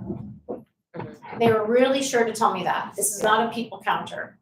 So some people's devices aren't on. Some people's devices are in airplane mode. Some people have a family of 6 with them. Some people, you know, so it's not gonna be exact, but it just gives us an idea of what people are coming to Glen Rose for, which essentially we already knew why they're coming to Glen Rose. But it's helpful to know that a lot of people are visiting the town square to shop, to eat, to do all those things, so that we continue to elevate the town square in the ways we need to, like the lighting, the music, restaurants, all that stuff. I think that's really kind of what it's telling. It's helping validate decision-making, or it's not necessary, and validate. And that's what it's really supposed to be used for, is that it's not really to say, oh, 1 million people came on this day to that. It's not really for that. It's to guide me personally as your tourism director to know where people are spending money and where people are going, and just that it's kind of just like you said, it just validates our attractions and what we're doing. But definitely a lot of people go to Fossil Rim, a lot of people go to State Park, but more people than you think are popping into the town square to shop. I love that. So that's kind of, it's kind of neat to know. And also when they track visitors, like it will say unique visitors and it will say total visits. So it might say in the last 2 years, there's been 1 million visits, but maybe there's 3 million total visits because that visitor came again. So on average, it will be a person in Texas who comes to Glen Rose will probably come back to Glen Rose 2 more times in that same year. So that's kind of cool to note also. So there's just kind of figuring out how to get people to come back and all that stuff. So it's kind of, I'm still learning it. So I really appreciate a little bit of grace, but it's really cool data. Yeah. So let me see. And let's see. Our main visitors are coming from DFW, Waco, Temple, and Bryan. So that's interesting, isn't it? I mean, and they're driving, obviously, so it's just, we're just trying to capture all those driving visitors. So I think we're on the right track, totally. So, our website is up. Don't know if anybody's seen it yet. I haven't blasted that out yet because we're, as you know, we'll talk about the music festival later. But, when that's ready to be launched, you know, really 100% officially, we know every little detail about it that wants to be out there. You can go see it. But if you want to just go see the website, it's launched. It's visitglenrosetx.com. Emily could even pull it up if she wanted to. I can try. And I've gotten some great unsolicited feedback from that. The people at Datafy even wrote me and just said, hey, just wanted to say, just saw the new website, looks great. Bernie, the guy from Bernie Tourism called me out of the blue yesterday. He's like, what's going on in Glen Rose? It's popping up on my phone all the time. So I was like, really? Oh my gosh, I'm so excited this will be out there working. So that's also great. I think that's all I have, unless I'm forgetting. Just something. TX. Did you do TX? Yeah, Visit just Glen Rose TX. TX. Com. Visit GlenRoseTX.com. Rita, Yeah. I'll tell you, my daughter came to me one night and said, I had a star sighting, and she had seen some of the influencers walking around town. Oh, how cute. She found great joy in seeing That's that. amazing. And we've got 2 more coming this weekend, staying at Country Woods. Uh-huh. And we've got like several more lined up. That's cool. But if you can kind of start scrolling, you can just, How cool. it's just so much different than what, I think we've done before. Just a lot of photos, a lot of just Right? capturing people like, wow, Glen Rose has giraffes? What? We want to pull the viewer in. There's a music festival. We'll be updating that, like I say, soon. We're also putting in blogs, writing things, like we're still ongoing, but it needed to get launched at least just to kind of have a place to go. So Very you cool. can dig into it later if you want to. That's about all I have right now. Thank you, Rita. Perfect. Thank you. Love the webpage. Nice job. All right, we don't have a city secretary's report, but we do have Emily sitting in as city secretary. Thank you. Troy? Yes. May I Emily. say, Jim, I wanted to say thank you. I saw that you put the deaf child area sign up, and that meant the world to them. So thank you so much for doing that for that block. I think that does it, but I don't. Thank you, yes, sir. Okay, so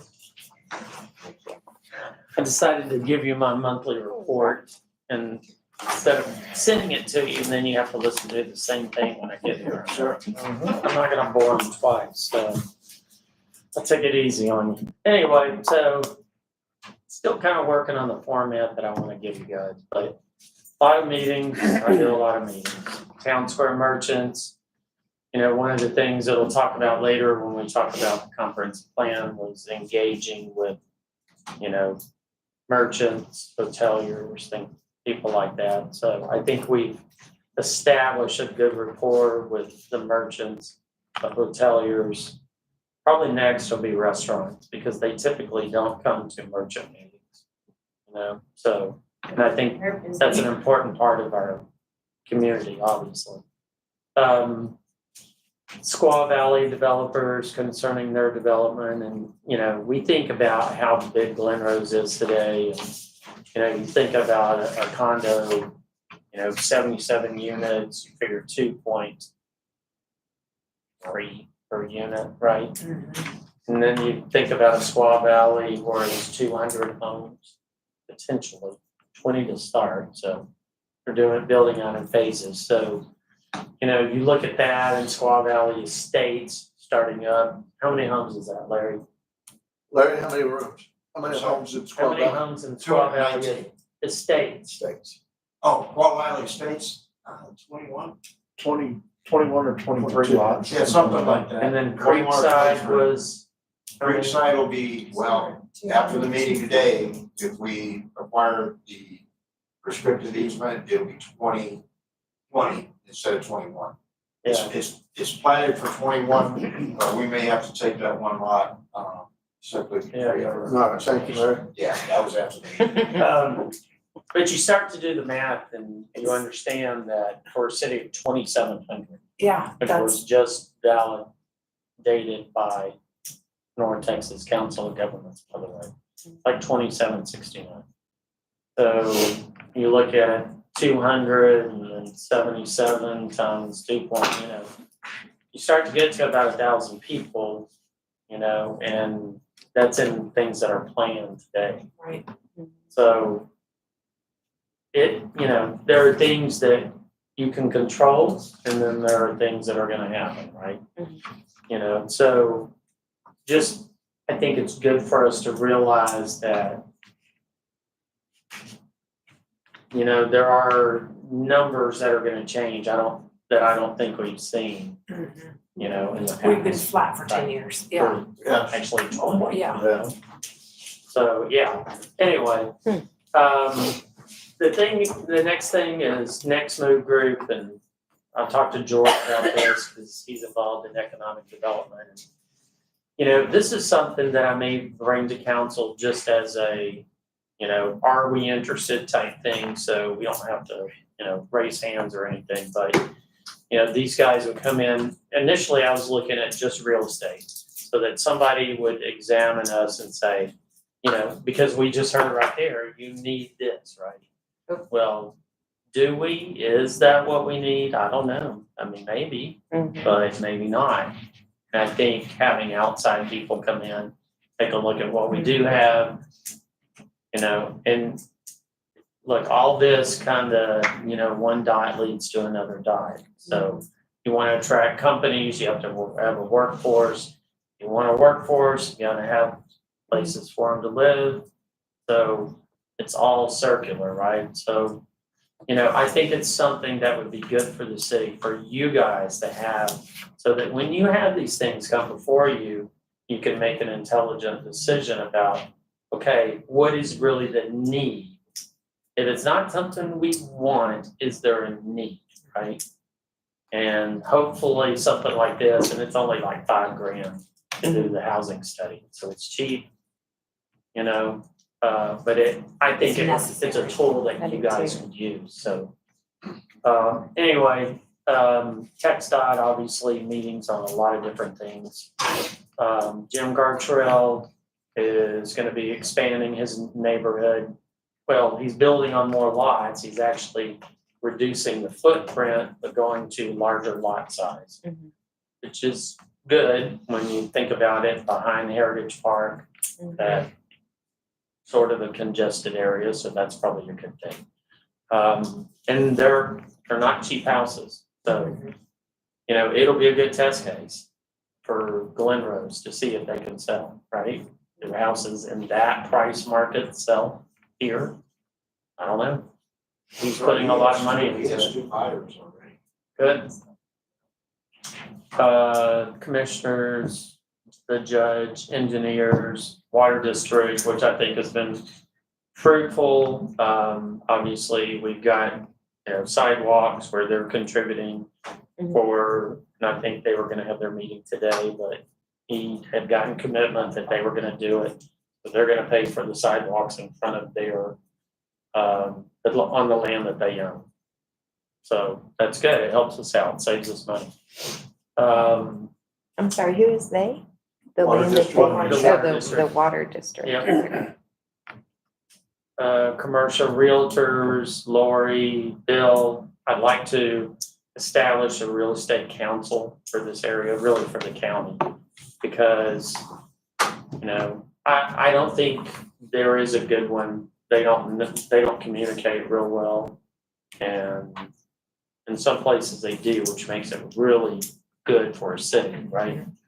So that would be one of my goals, and our chamber, seeing more cohesiveness there, But just commercial? Yeah, I mean, residential, there's a ton of them, right? So, and some sell 2 homes a year, some 20. But if you're getting, but so residential, it's already existing homes, or it's homes that are being built, in which case you're connected with the developers. So we're not missing, we don't have there's not a miss there, because you're getting the developers on the front. Right. And I But the mean, commercial, okay, yeah. in a town that's 4 square miles, there's not just a ton of areas, right? And then, I mean, now, if there is annexation in the future, you know, we got areas that are potentials for annexation, that could change, right? And I would think if we get, you know, I don't foresee, but again, once something's outside the county, it's outside of our control. So, DR Horton can put in 1,000 homes, and there's not anything we can do about it, right? So, you know, you want to make it where they want to locate within the city. There are reasons to do that: water, sewer, you know, maybe some incentives or whatever. So there are reasons they would want to locate within the city, annex in, and then you just, you know, you work together to give them a win-win project, give us a win-win project. So those are things that we're gonna be doing. You know, we showed some people the Texas Amphitheater, the expo. There is some interest, and I'll get into that a little bit about it because these are the same people helping us on the Biloxi Music Fest. Economic development outreach. Like, we spend a lot of time on restaurants and talking about restaurants, and, you know, we are a tourist town. So if you want to bump up your tourism, restaurants are a good way to do it. And especially when she talks about being a regional type location, destination, you know, that's gonna be one, I mean, that would be one thing I would look at. If I live in Fort Worth and I'm going to a town that's an hour away, I wanna know where are places that I can go eat, where are places that I can stay. So it's honestly, for the town square especially, it will be the magnet that draws people, more people to our town square. Wineries, same thing. You don't need a lot of them, but maybe 1 or 2. Entertainment venues, I think, honestly, looking at our young people in this town, there's nothing to do. They have to drive 20, 30 minutes to do anything fun. So I think it's really important that that is a big focus. Hard to do with a town of 2,700, but, you know, when you start including the county numbers, you know, you can kind of show somebody that there are opportunities to be successful here. Met with the National Economic Government Development person, and there are some opportunities for some specific type grants that we may be able to take a look at. So some of our initiatives, these are in your reports. Great meeting with HBC and the new director there, so I think we have some really good things to work on. Rita and I have worked on branding. You start to see the cowboys and dinosaurs, you know, and that'll be a theme that we continually go back to, whether it's Ellie Mae Clampett on a dinosaur or whether it's just the cow guy on the dinosaur. So anyway, any questions?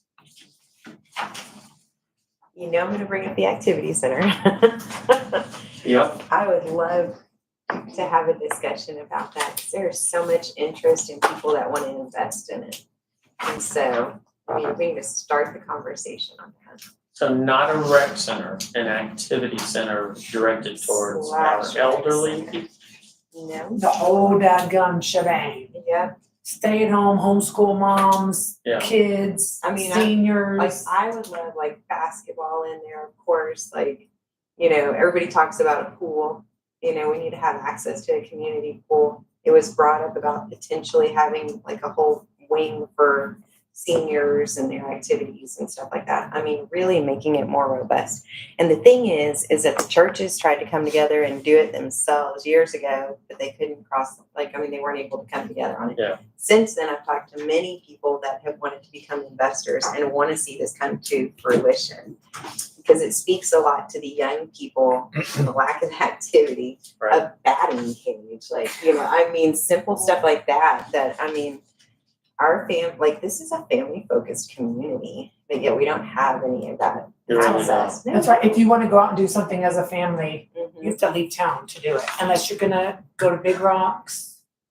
Well, Massey's is really filling in some blanks with that too. They're doing a lot of. Yeah, but, yeah. Like, I think there are opportunities, and I'm a big believer in public-private partnerships. Yeah. So, you know, if the county will, you know, give us the soccer fields to manage, I think we can improve the existing fields, which will attract more tournaments, but I think it also is an opportunity for a private company to come in, and with the understanding that they would not raise the cost Right, for the existing teams that are already there. right. Think about them possibly expanding that, you know, little snack bar area, making, you know, you could put batting cages there. You could put, you know, pickleball courts there. A dog You could park. put a dog park there. And I think there are opportunities to do that with a private company Mhm. that would really lessen the financial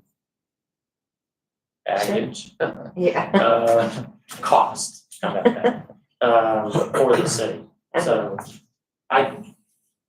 we need to get that done, in my opinion, and I think that will lend itself to some opportunities, because rec centers are expensive, and I mean, if that's the direction council wants to go, then that's the direction we'll go.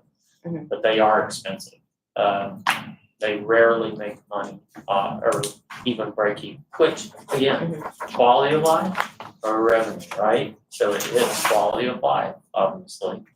I travel hours to places that, you know, for volleyball tournaments Yeah. and stay days and, you know, and eat places and sleep places. I mean, it's all of the community residual center stuff. that's on top of the hill by the junior high school.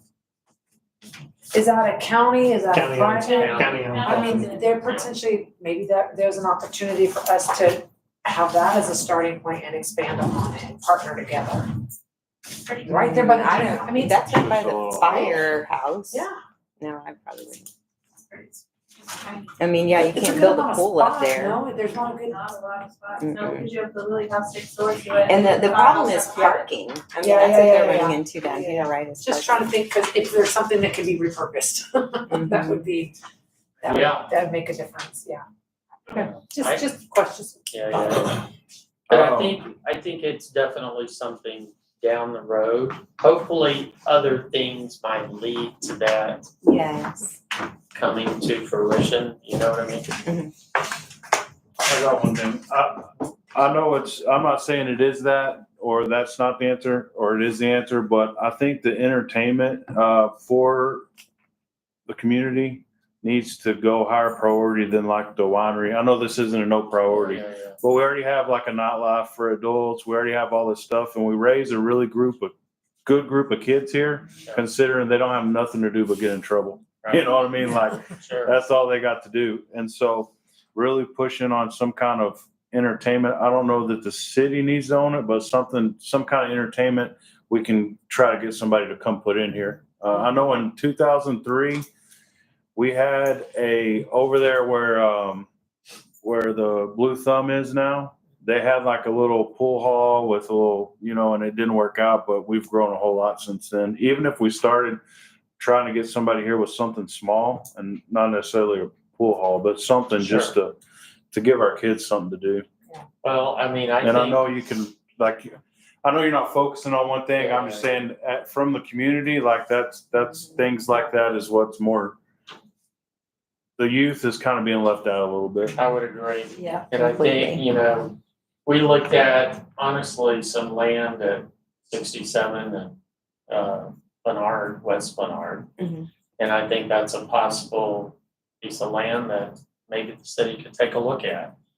And if you really want to be intentional about getting people, you almost have to sometimes be willing to step out there and purchase a piece of land and say, look, you build it, we'll give you the land.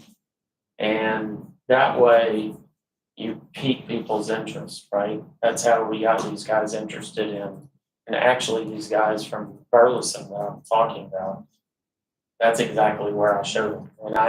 And if you've ever seen like a chicken and pickle in the Metroplex now, in Grand Prairie, it is like an ADH person's dream, right? It is like a million things to do.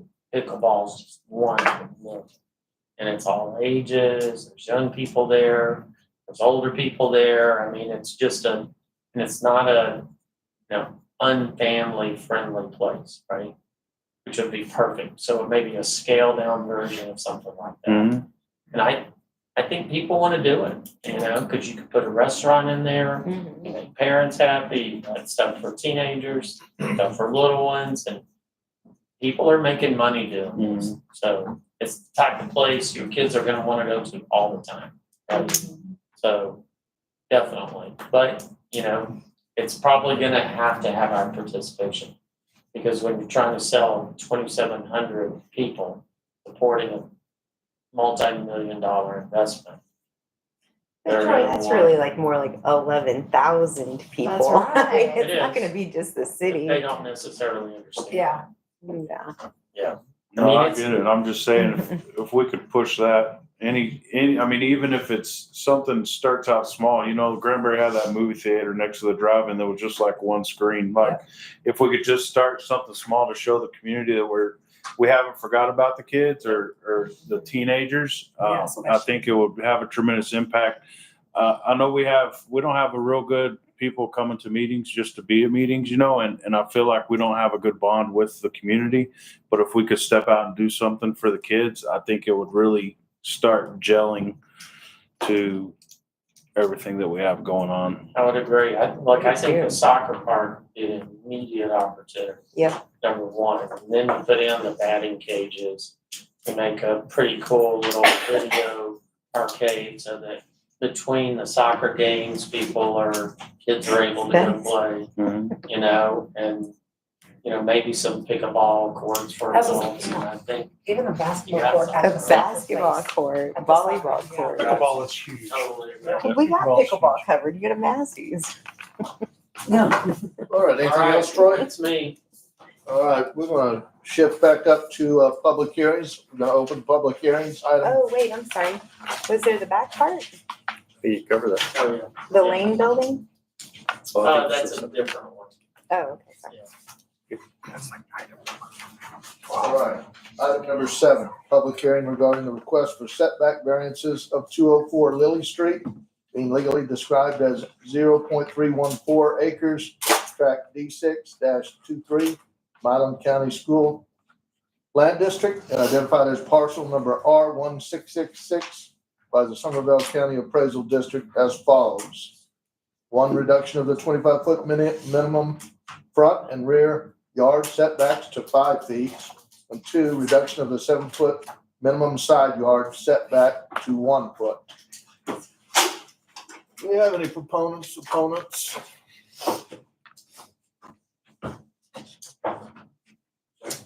No, he talks when it says this is that. I couldn't hear anything. I got a bottle squished in my ear. All right. Item number 8. Discussion, consideration, of possible action regarding request for setback variances for 204 Lily Street, being legally described as 0.314 acres, tract D6-23, Milam School District Land District, and identified as parcel R1666 by the Somervell County Appraisal District as follows. Reduction of the 25-foot minimum front and rear yard setbacks to 5 feet, reduction of the 7-foot minimum side yard setback to 1 foot. Do we make comments? Hmm? Do we make comments? No. Or we just, Behind you. Not yet. Yep. Wait, we are doing all public comments first, right? I think you already did. I thought there Didn't was have one any. more. There wasn't one more? Yeah. Numbers 9 9 and 10. and 10, yeah. Yeah. 9, public hearing regarding the request for variance of off-street parking requirements for the property located at 401 Sam Houston, being 0.61 acres in the Railroad Addition, Block 1, Lot 7, 8, 9, 10, and 11, and described as parcel number 672 by the Somervell County Appraisal District.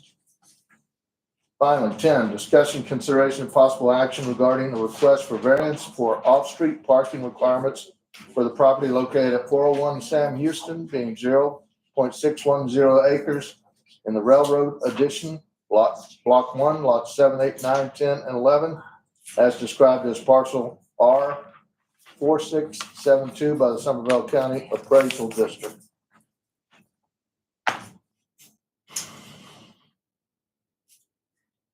Individual items for consideration. It's kind of, so on the thing, it's kind of messed up, so they have, It is. yeah, so now we have to jump back to 8, Yep. because it's not. What's the number? No one What's actually the talked about page comments 37. And you have to close the public hearing. Yeah, Close public hearing. And and then we'll go to 8, because that's not actually, that's a discussion, consideration, and possible action. we can just go to 8, don't we? Yes. No. Yeah. Discussion, consideration, possible action regarding request for setback variances for 204 Lily Street, being legally described as 0314 acres. Tract D6-23, Milam School District, Plan District, and identified as parcel R1666 by the Somervell County Appraisal District as follows. I'm Ron Jones. I'm the fire chief here for Somervell County. What we're trying to do is build a new living quarters building on Lily Street. It's the old Miss Dempsey lot is what we call it. This building will be new living quarters, and it'll house all of our first out apparatus. So that'll shorten our response times by 2 to 3 minutes possibly. I don't know if y'all are familiar with our complex. We've got 4 buildings, an old house is where they reside now, the on-duty staffing, and it's under 200-300 feet, I guess, to the ambulance bays. So anyway, this is what we're trying to get accomplished. So we're asking for some variances, the offset from the road. You know, we already currently have a building on Lily Street, and the front of the building is about 12 feet from the pavement. So that's kind of what we went off when we started designing a building. It's actually a little bit farther back than that. Larry's got all the numbers. Yeah, we need to talk about it. Okay, so, yeah, that's what we're here for.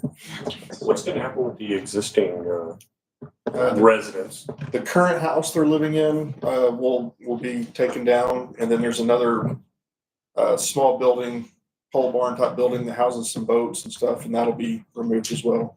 So the house will remain until the project's finished, and then it'll be removed. Basically, you're lining up on Lily Street. The new building will basically be in line with the current apparatus bay. Yes. So that it's not changing, it's lining up with the existing. Correct. We wanted to do an addition, but the water main to the water district runs through there, so we had to do something separated, so.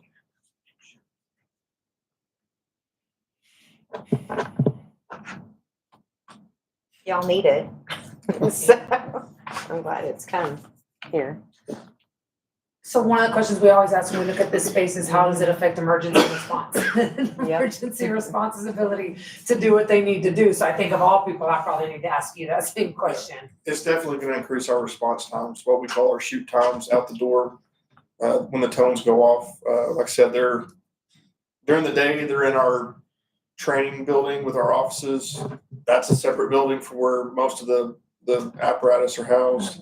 But in the evenings after 5 o'clock, and where they sleep is in this old house, and it's several hundred feet to their ambulance bays, which is primarily what we're doing, is EMS. So. And then conversely, the ability to have response to your property, does this create any hindrances, any issues, any concerns? So for instance, we're always asking people who are looking for variances, if the fire department needs to show up, does this have any negative impact to their ability to do what they need to do? So I'm asking you the same question. If there's an emergency response to this property, does this hinder any? Okay.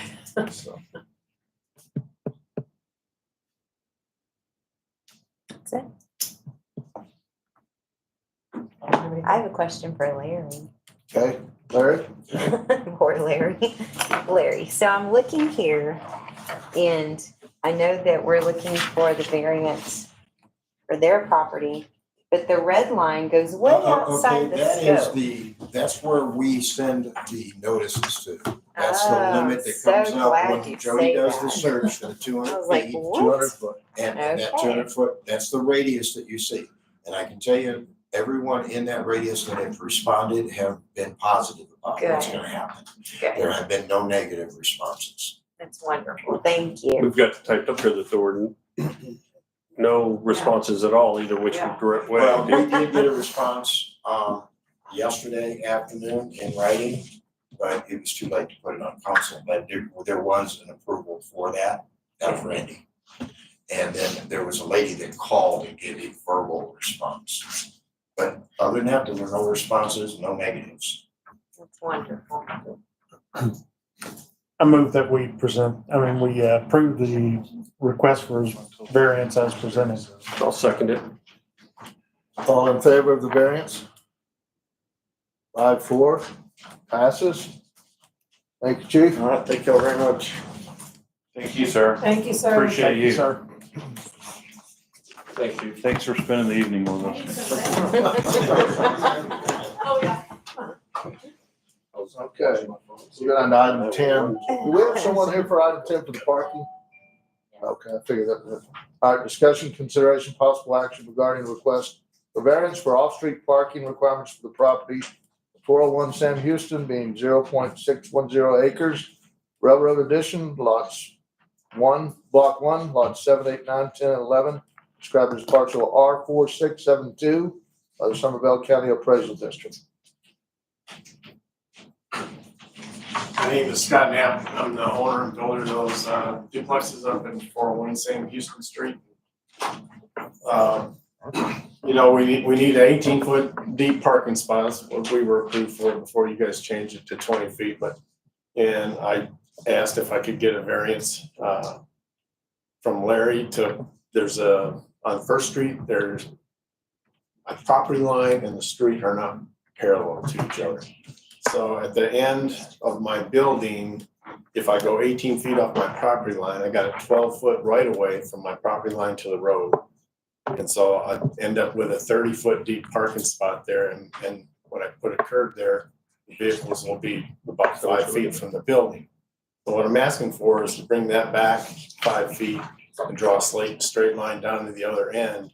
And I'll have 10 feet between the parking and the building, which will be more aesthetically appealing. And the minimum parking length will be about 25 feet deep there. And on Sam Houston, it's only a 10-foot right of way. So with the 18, it'll be 28-foot deep. I'm fine with that. I'm just trying to make it more aesthetically appealing. There will be more grass there. And it will be more aesthetically appealing to the tenants and the people that live across the street. Than just looking at a big old slab of concrete. So that's what I'm asking for. I'm sorry, I'm not checking, my apologies, but I'm looking at what's written, you guys, I'm on page 31. And it says variance request for 5 feet from the 18-foot parking space length. So that's 13 feet. So what am I from the road to my property line at the end there, it's approximately 12 feet. So then if you take the 18 feet and it's off-street parking, the parking lot will be 30 feet deep. So I'm basically asking for 5 feet off that 18 feet, which will make it about a 25-foot deep parking space. And there's also a telephone pole out there too, which would cause problems too. But that really is not a lot there. There's a diagram on 37. Yeah, I'm not very visually spatial. Yeah.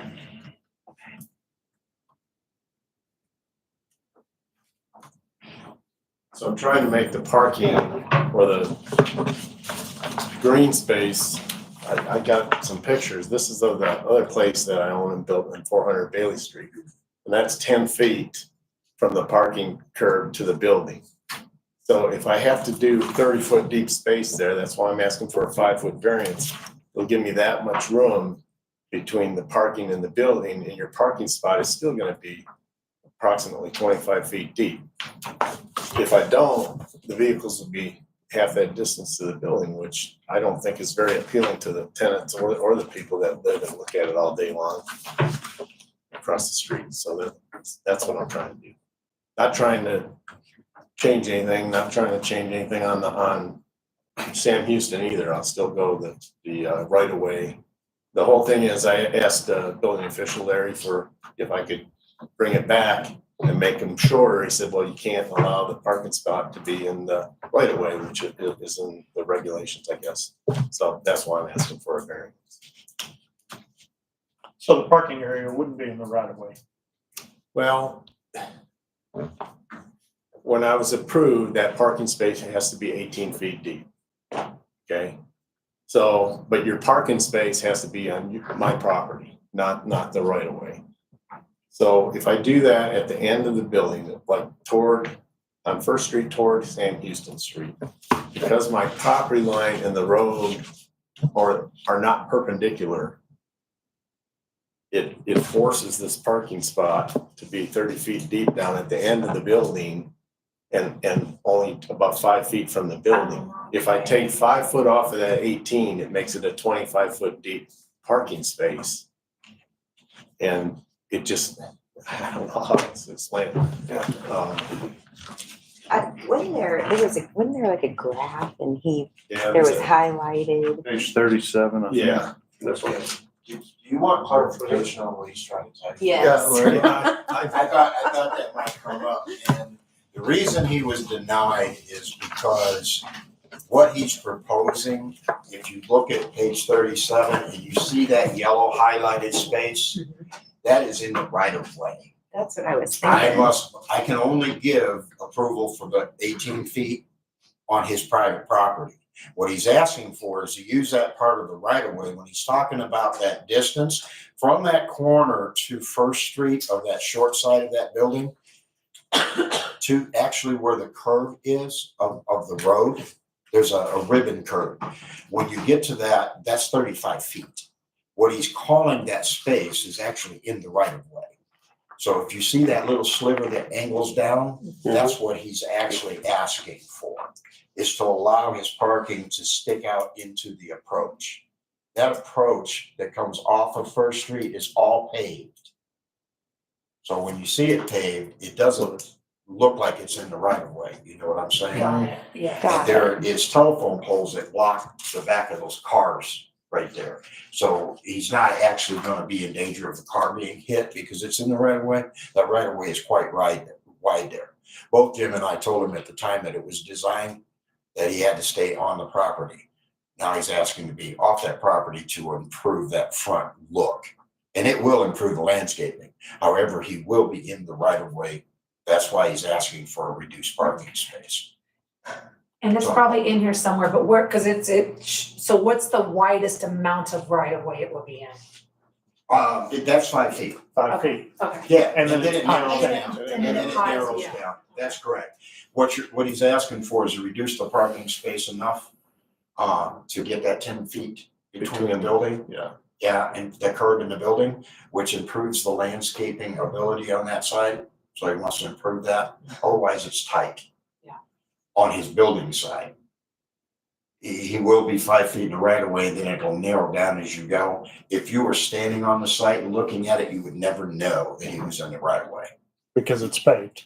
Well, because that paving is gonna be 25 feet long, but that's approach. So all those parking spaces are on a continuous approach. Just kind of like you're parking right here. You go out to the road from the curb. I don't see any added danger to extending that. That was gonna be my question from a traffic flow perspective. The way the diagram was showing, I was kind of almost wondering if it was somehow gonna be extending out on the First Street, which I was. That's what I thought. Yeah, I was gonna ask for the first two. The diagram or kind of. three to be compact, compact cars only, maybe, if we could do something like that. Discussion, and I don't know if you can control that. However, if you went to the site and looked at it, you would never know he was in the right of way. But we had to deny because he was gonna be off the property line Okay. with the rear of that 18-foot space. Okay. But he has plenty of backup space there. I mean, he's got, yeah, quite a bit of space. Like I said, they'll still be at least 25 feet deep. Yeah, the pavement would be. The pavement from the road to the curb. How many units are there? There's gonna be 10 units there.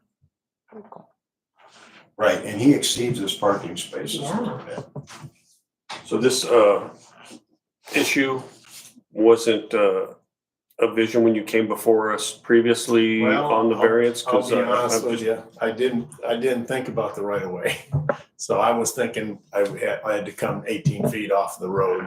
And then I wanted to make sure I was doing things right. So before I laid out this parking thing, I went back and looked, and when the buildings are up, then you see the measurements and you see you actually lay out a string and you see the distance. And I just thought, man, that's awful close to the building. So I went and talked to Larry about it. He said, well, I can't give you that variance. You have to go, in front of you guys to ask for it. So that's why I'm here. I'm just trying to abide by the rules. I just, from Jim, Chief Martin, Troy, just because I'm trying to think of it, is we have these rules in place for a reason, so anytime we vary from them, it can cause issues, so I'm just wanted to ask each of you if you foresee any issues coming from this, because I get the, like, let's have some distance between the buildings so we can walk too, yeah. I was just thinking of, okay, well, I don't know what I don't know. I honestly looked Yeah. at it and I don't see a problem with it. Okay. Yeah, it's not gonna present a physical danger at all.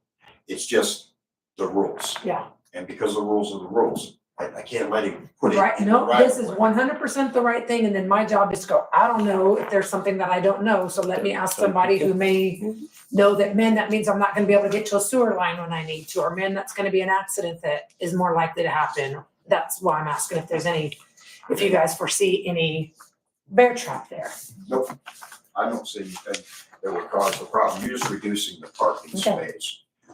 It physically depends on the size of the car that parks there. A lot of cars will fit in the space. Weren't you gonna put landscaping there, you said? Yeah. Yeah. There's gonna be landscaping there too. Would you be willing to put it down on paper? Oh, it's on the drawing. Well, I mean, we can't hold you to it though, but you could agree as condition of approval, to do landscaping. They're not just gonna be grass, is what he's saying. You're gonna put some plants. Well, no, I would be fine with grass and landscaping, but Yes. your Yeah. plan sounded fine. It's just, it would be great if we could just get it in writing and as a condition of approval, you would put in. Yeah, that's fine. I mean, that's what my site plan shows landscaping there. Right. So, and that was part of the approval. So, I mean, yeah, if you want me to write, put grass and landscaping there, I'll be glad to do that. And don't forget a tree. So, I don't mind doing that. Absolutely. Yeah. I move to approve this variance request with the conditional landscaping as planned already. Second. All in favor of the variance? 5-0 passes. Okay, Thank you. I got a question. When you say conditional approval, I'll bring in that letter, but I plan to start laying out the parking lot hopefully next week, so I'll still be able to go ahead with that, right? Get the forms down? Yeah, So it'll does that take. bring a a letter day, in? I'll maybe, make yeah. sure he brings a letter. All right. very Yes, good. sir. Are you adding trees? Yeah, there'll be some Okay. trees too. Yes, ma'am. There's some Yay. existing trees and new trees. Yes. Thank you for your patience. too. Thank you, Scott. Thank you. Thanks for helping me explain. All right, individual items for consideration, number 11.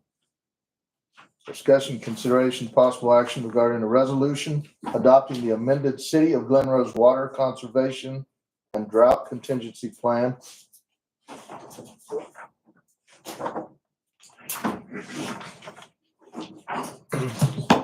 So this is something that's required. We renew it every 5 years. What's that time? So I think really all that's changed is the numbers have been updated for population. Yeah, that was Well, interesting. I don't believe the numbers on population, especially when you say 2070. The number there, it's like, no. The same. Mhm. Jim, I have a question, and I think it kind of pertains to the drought management, but I would like for us to hear from the Prairie Land groundwater people, what they are seeing in the broader area for water usage and as it relates to our plans and what we see. And I'd love to hear them come and give us a presentation of what they see in a broad area for us as it relates to our water demand. I know we're going to have our. Real scary. Yeah, but that's what we need, yes.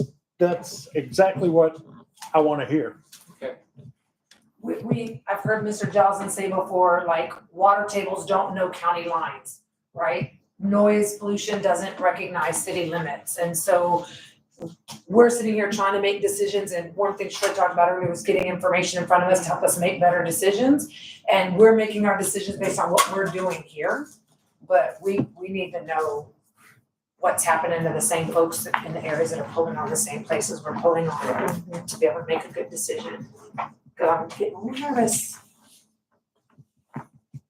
Jim, maybe you can educate me a little bit on leak detection issues, and more importantly, how because I mean, obviously we're talking about drought issues, but we had an issue at the expo a month or two back where thousands and thousands and thousands of gallons of water got utilized on a leak. And I guess the first question would be, why wasn't it recognized sooner? Do we have somebody monitoring the amount of usages, and if they see an excessive amount, are they notifying? Exactly how it happened. Because I mean, we've also had it happen on residences, so So when we read meters,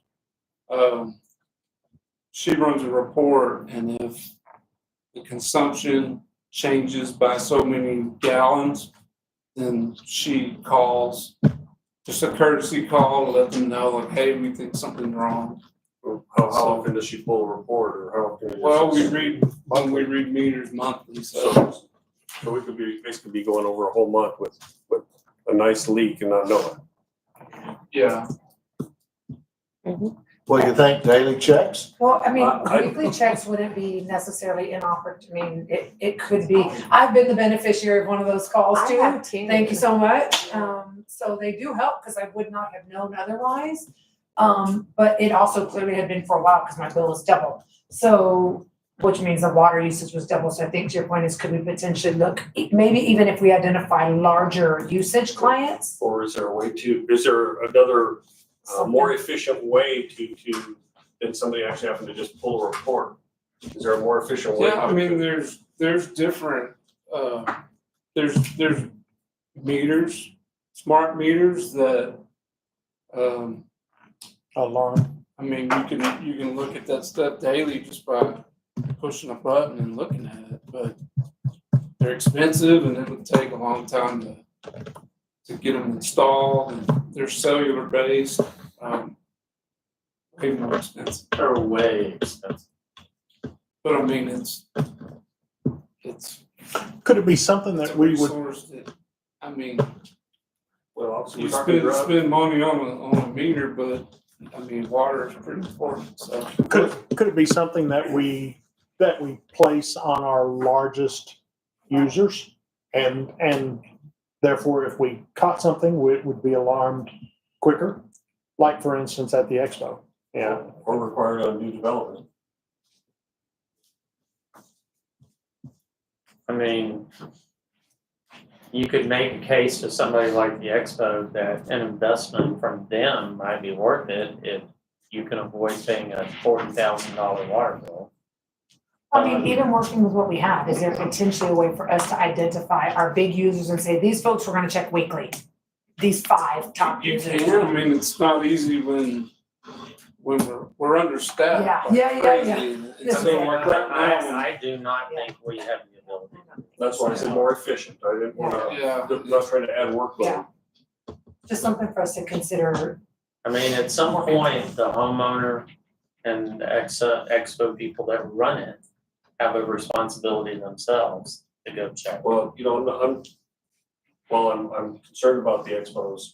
I'm kind of more concerned about the citizens, right? Yeah. Because, you know, people are trying to make ends meet, they're trying to live to, you know, with inflations and everything else. I'm more concerned about the Joe citizen well, getting a 2 or 3 getting back times to this, it's amount. not you know. even about the money, it's about Yeah. serving water. Yeah, Right, and right. that's- That's why I'm saying Yeah. we can not have leaks, you Yeah, know, or detect them sooner, we Right. can mitigate some of this. right. There's just something for us to add to Just our. something to think about. It's, Maybe it's, to I think about. mean, we can explore different options on the capabilities of our meters, for sure. I mean, that's the new thing is everybody's switching to cellular base, but, and with that, you don't need as much manpower, it would be billing clerk. Well, it also, you know, some of the new apps that are available allow the consumer to check those. Yes, You know, they could check it every week, you know, which, you know, if you find a leak in that time frame, Yeah, it's gonna save you a lot more money than letting it go for the whole month, you yeah. know? I wonder, I mean, could we offer it to a resident, like, this is the new technology, if you want it, you can purchase it, we've got a group rate. I don't know. Well, our system being compatible with it is the big issue, so. Right. I think the biggest hurdle is the billing software. Yeah. At this point, they want it to be cellular based or not. Right. You can't It intermediate. doesn't integrate. And there may be billing software that does allow that, but I don't think ours currently does.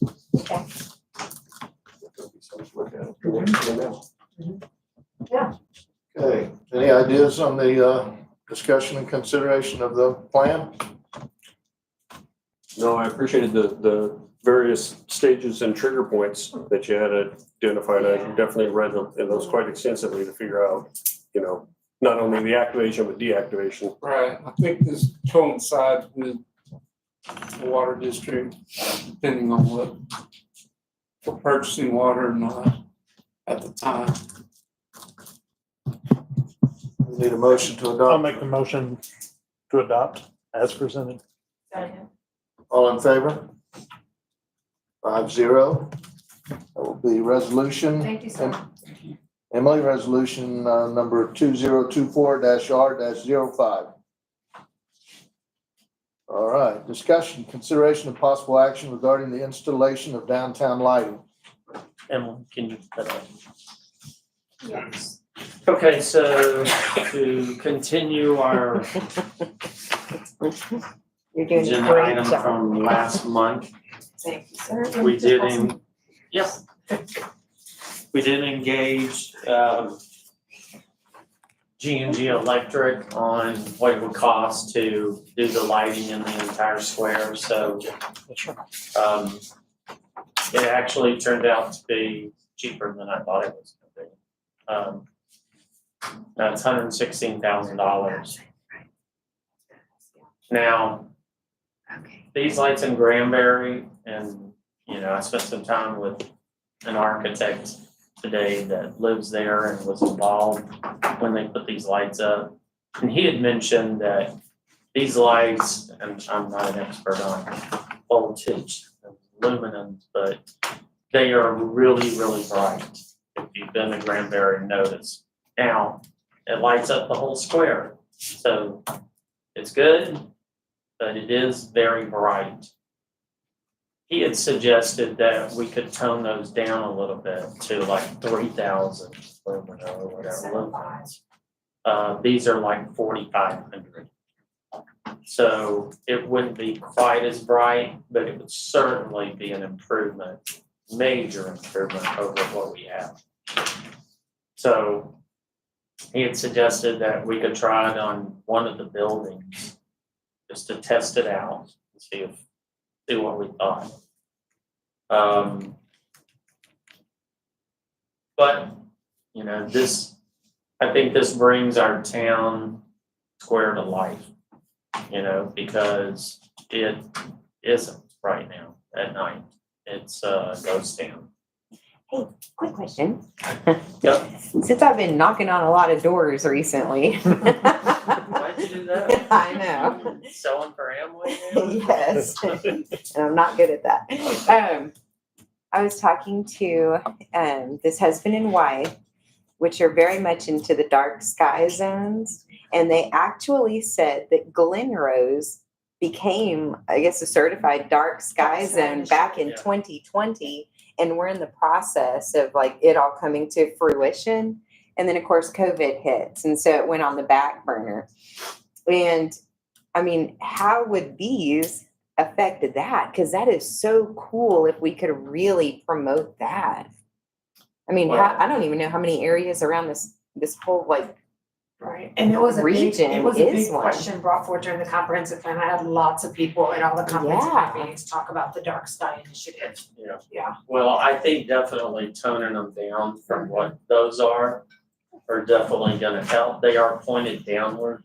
So I think I might have confused everybody last time. You know, somebody told me later that they had thought I was talking about decorative lights around the square. like the These lights are- on the building. These are for lighting, right? So you can say they're decorative because they span the whole building. But the intent is to light it up, to make it feel safer, where people are gonna be willing to come down here at night, you know? Are there particular lights that would accommodate this dark sky zone? And if so, what's the difference and how much do they cost? Sorry. Cheyenne, you can have That a second kind of goes to my point, the dark skies, my mom worked really hard on that initiative. And there are certain levels in that program that you have to fall under to be considered a dark sky. The state park is working very, very hard to get us under that. And you have to be under a certain level of illumination. And there's like guides to how to do it. And I would recommend that you consider that really important. Yes, I understand safety is a big deal, but also like the Dark Skies Initiative is really, really cool if you look into it, and it's really important, especially because we have the state park where you can see the stars and you can experience that here where you can't, 2 hours from here in the JFW airport. All Go right, ahead. thank you. Sorry. He had a. Well, I was gonna add, it's not an either or, there Right, are that's right. dark Yes, sky that's right. light- Yes. lighting and it puts a hood over it, so you Yes. can have both. Yeah, So I'm you sure can we can have bump the these up against safety each other, can we and- just bump them up against each other? And now my understanding is the Dark Skies Initiative has, this is what you have to do to be in it, but then this is what we recommend, right? So I'm just gonna use a pretend. To be in it, you can use 10 strands of lights on your Christmas tree. We recommend you use no strands of lights on your Christmas tree. And we go, okay, thanks for the recommendation, we're gonna use 10.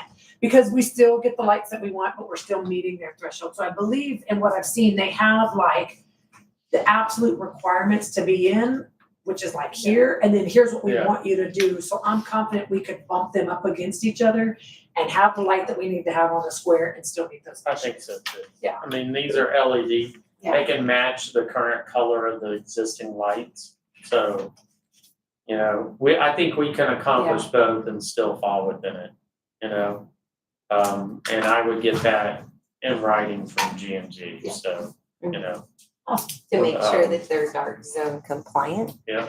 Okay.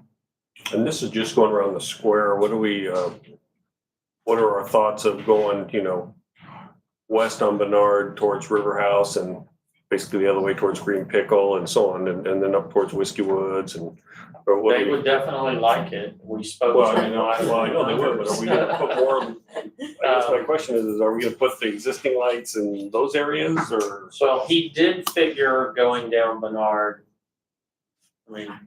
Jim, you remember, he did figure going down almost to the Glen Hotel, right? Okay. And then going the other way I don't remember exactly how far he was gonna go east, you know? Did you turn it down or up? I made it less freezing, is whatever that is. Whatever that means. I heard it Is stop. there a way to have like, dimmable bulbs? Is that, you know, where like everybody's, well, they close at 7 o'clock here, but say they stayed open till Yeah. 8, right? And then like at 9, you could tone it down a little bit and then you could, is that a possibility? Sounds like more money to me. Okay, But that's, I mean, just there's a- asking if it, because it would also you. cause a bulb, you can buy 3, I mean, I know they're different bulbs, but you can buy a 300-watt bulb and you can buy a dimmable bulb for the same cost. I don't know. So I Good don't know. question. I'll ask, you know? Last question. So, I would love to have all of this done by summer. What were they thinking, like if approved, how long would it take to install? They told me they could get right on it. So I think pretty quick. Okay. But, you know, Did that it, was a couple of weeks ago. Midsummer. did it involve any additional trenching or no? No, Wow. no, they would use, you know, for historic buildings, they would use liquid nails. Mhm. So, really, honestly, it's getting access to all the buildings from all the owners, which we didn't talk to anybody that said no. I think probably universally, everybody would be for it, especially if they don't have to pay for it. So I think everybody's gonna jump on this. I would hope by summer, by July. Mhm. So, sorry, that's redundant, pause, keep going. I would hope we would be done by July 1st. So potentially for July 4th festivities. Cheyenne, 10 seconds, what do you have? Okay, I wanna know if the lights are being attached to buildings and not the lampposts, what's gonna happen to the lampposts that are already out there? And have you gone to historic preservation to approve attaching lights to historic buildings? It's on our list. Okay, well, is it lampposts or is it on buildings? And what is happening to the lampposts? Well, we talked to them about matching the same amperage. To the You know, lights. for some of these, they're not gonna shine real good if there's awnings out, right? So there are limitations there, and that's where your pole lights need to be a little bit brighter. So we might need to up the amperage, and these are LEDs, so. Yeah, I wanna know, because the lampposts are connected to electricity, and they all have plugs at the bottom, so when you have events, vendors can plug in. No, I'm certain, Cheyenne, we'll follow all the regulations and rules. Well, no, I'm just saying. go Yeah, with good electricity, considerations, but I'm sure they will take them into, Most people don't understand electric. So will we So, go ahead. be repurposing them at all the existing lights into the areas that we will not have Oh, that's a great these question. lights? Again, Could we're we thinking carry like them up into towards the neighborhoods, other side of the neighboring courthouse, on Whiskey Woods. You know, are we You're talking thinking? about the string lights? Yeah, yeah. We really haven't talked about that. There's no reason why we couldn't. I just, you know, we talked about the square, and obviously if we have people around, they're not just in the square, they're Right. in the other areas, so. Well, the square possibly is gonna get bigger, so. I think that's something we gotta look at just to see if there's access that we can have them. You know what I mean? Is there a place to hang them? I don't want some poles taking more away. There is that. Poles out. And putting them in the middle of a walkway. No. It's easier to see. there goes the Christmas banners. Way to go, Jim. You have a question back there? Chip? Just quickly, have we done any type of study on what it's gonna cost us annually electricity wise? And the two different styles and types of bulbs, there's a big difference on those. According to this guy, it's not gonna change much. These are LED. They take very, very, very little energy. So, Between the two that you suggested, there's not. no, there's no difference as far as the cost. No. An annual fee, not the cost of the bulb, the annual. Yeah, the amperage, but it doesn't up the cost of the energy very much. In fact, it's less than what we're using in these strings out here. Oh, really? I would bet. Well, I would, those are LED currently. Oh, they are? yeah. And here's what I would say about that, the cost, I'm telling you, if you light up the square, you make it look alive, you know, we had merchants that told us the same thing about when they put things out, it's to make it look alive, make it look like somebody's here. The benefits that we will get from that, I think we'll get more businesses located here, I think we'll get more customers out walking after 5 o'clock, you know, and I think it'll encourage some of the merchants to stay open a little bit later. So I would hope, like everything else, and then it's an investment with the belief that it's gonna come with a return, right?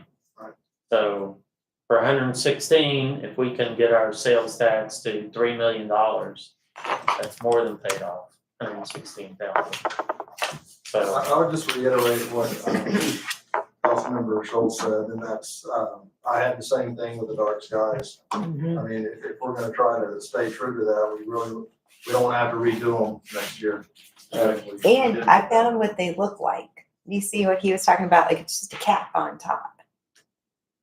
You know, I mean, it's just an example. of something.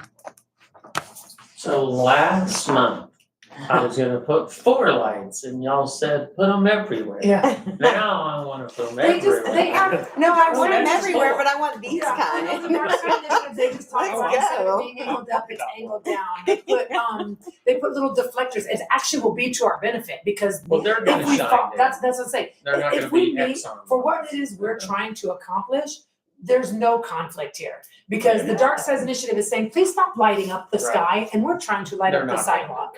So we're going, yeah, and this should be something they're completely familiar with, Absolutely. it shouldn't be a new concept to And I mean, if you look at that picture, for Yeah. example, you look at the one on the left, you see the difference in the lights on the building, like up top. See how bright it is up here? Yeah. But look at these lights along there. Yeah. And I actually was sitting there and I could see a visible difference, and that's what I imagine that ours might be like. So if they're toned down a little bit. 5K is super, 45 to 5K is like spaceship bright, so, yeah. It's very bright. I moved, oh, I'm sorry. Yes, okay. I moved to approve the installation of the lighting with the intention of making sure that we're following, that we're For working sure. with them to make sure that we're meeting Dark Sky Initiative requirements. I want to second that one. Oh, you can do it, sorry. No, you do it. I'll do the second. I love it. All in favor? 5-0 passes. 13, discussion, consideration of possible action regarding street closures for the Biloxi Music Festival. All right, so as everybody probably know by now, can you put mine and I'll put this up? Yes.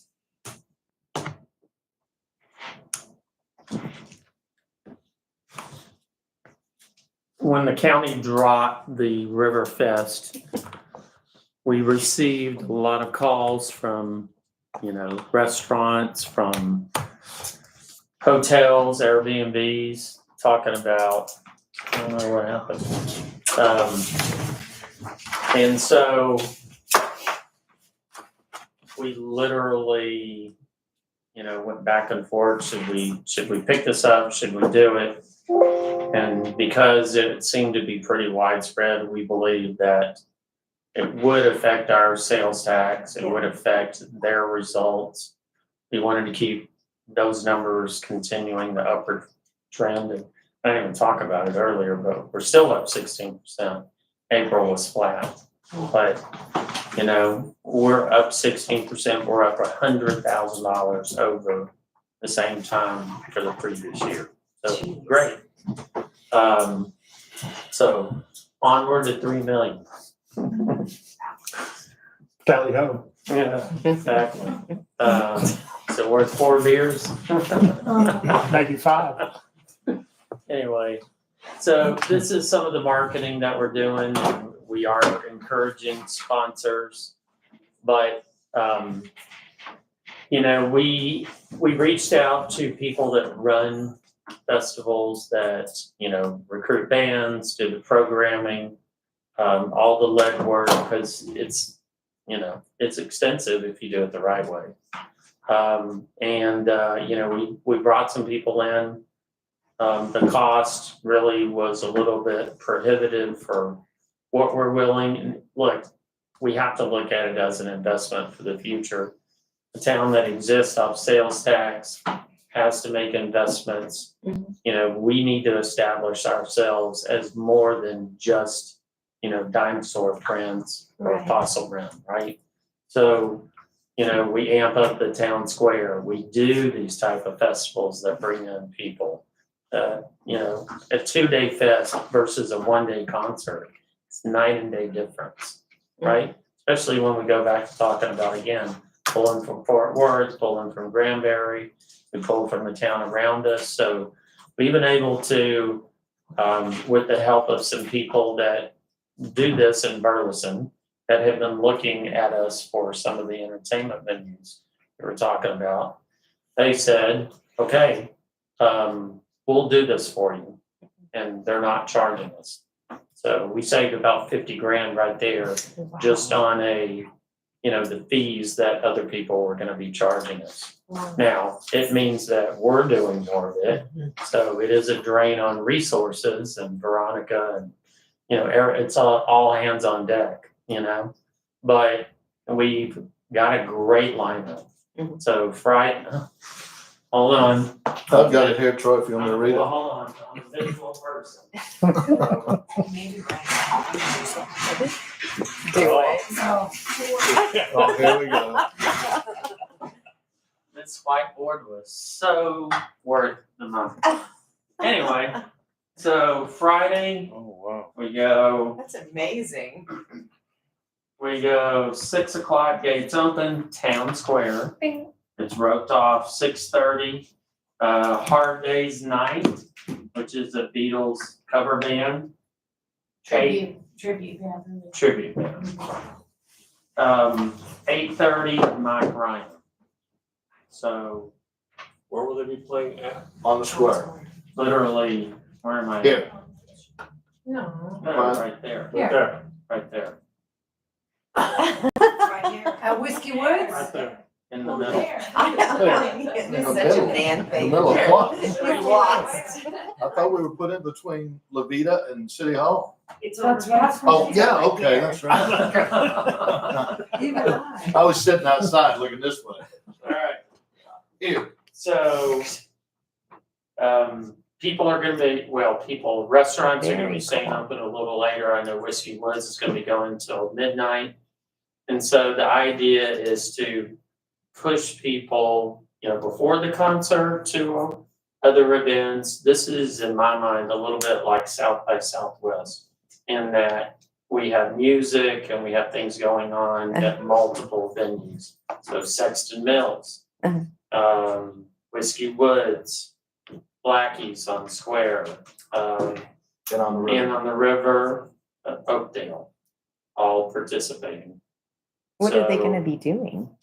They will have their like. Oh, they're gonna have some Yeah. as well. Okay, got it. So the idea is, and that's exactly how South by Southwest started. It Everybody's was walking. just everywhere you went, there was live music, and it was that, I'm gonna hear somebody, it could be great, right? Up and coming.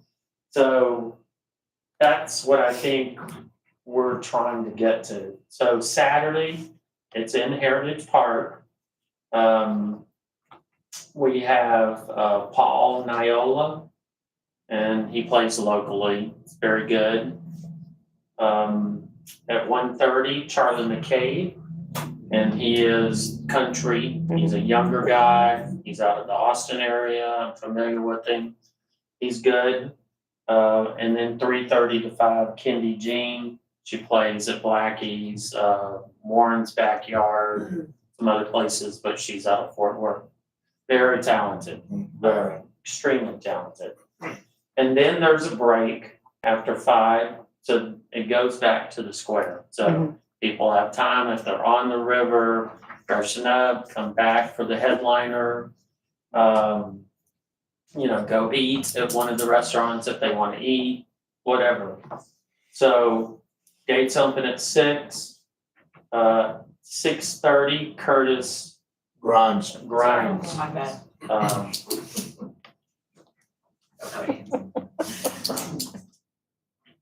Who's not a country fan, no. Yeah, I know. Curtis Grimes. Burns. Or Sunday, are we doing worship music or anything? It's like a music festival, right? On Sunday, you need worship music. I do too. I love that. All right, Curtis Grimes is very good. And then at 8:30, Bart Crow, who again has a big following. So it's a good lineup. And then Sunday, so this is all in square, again, 8:30 to 10. Afterward, people are gonna be staying out later. They're gonna have music at Whiskey Woods, and they're gonna be staying up until midnight. Some Blackies and Sextons will both be open, possibly in on the river as well. So the idea is to incorporate the town with it, in addition to, we're doing this for them, So Sunday, the city's participation won't be there, but In on the River is going to be having events. Sexton Mill will be having events. I'm not sure about Oakdale. You think she's doing I've got from Sexton Mill has stuff Friday, all day Saturday, 11, basically, 11 to at least 8. She's got a great lineup. And then she also has an open mic on Sunday, 1 to 4. Oakdale Park has stuff. They always have stuff. She's so great about having so much music. And then Saturday she's got 4 o'clock. She's doing like poolside DJ, and at 7 o'clock she's got karaoke, and she's on top of it. Pam at Snyder's is gonna have Brad Polsey on Friday. Saturday she's got stuff basically all day 11 to 8. She even told me she's having a bouncy house, and so Pam's really great at this kind of stuff. I'm not sure about Blackie's lineup yet. I asked. Blackie's is not gonna have live music. Okay, they're not, and I asked Whiskey Woods if he wanted me to put something in the lineup, and he said no, so he may just be wanting to capture the eating crowd or the cocktail crowd, or, I'm not gonna, but I think for having 3 weeks to put something together, I've got 400 t-shirts. I have I have that poster. I have another graphic that's just for t-shirts. We've got different colors for kids. We've got different colors for volunteers. We're really going to try to, it's kind of amazing that Veronica, Troy, Joe, and just the whole team is really embraced, because, I wasn't expecting this. But we're going to definitely give it our best. And I think the whole idea is just for the city to feel like, we're not trying to do what the Biloxi River Fest did. We're not trying to do that. We're just trying to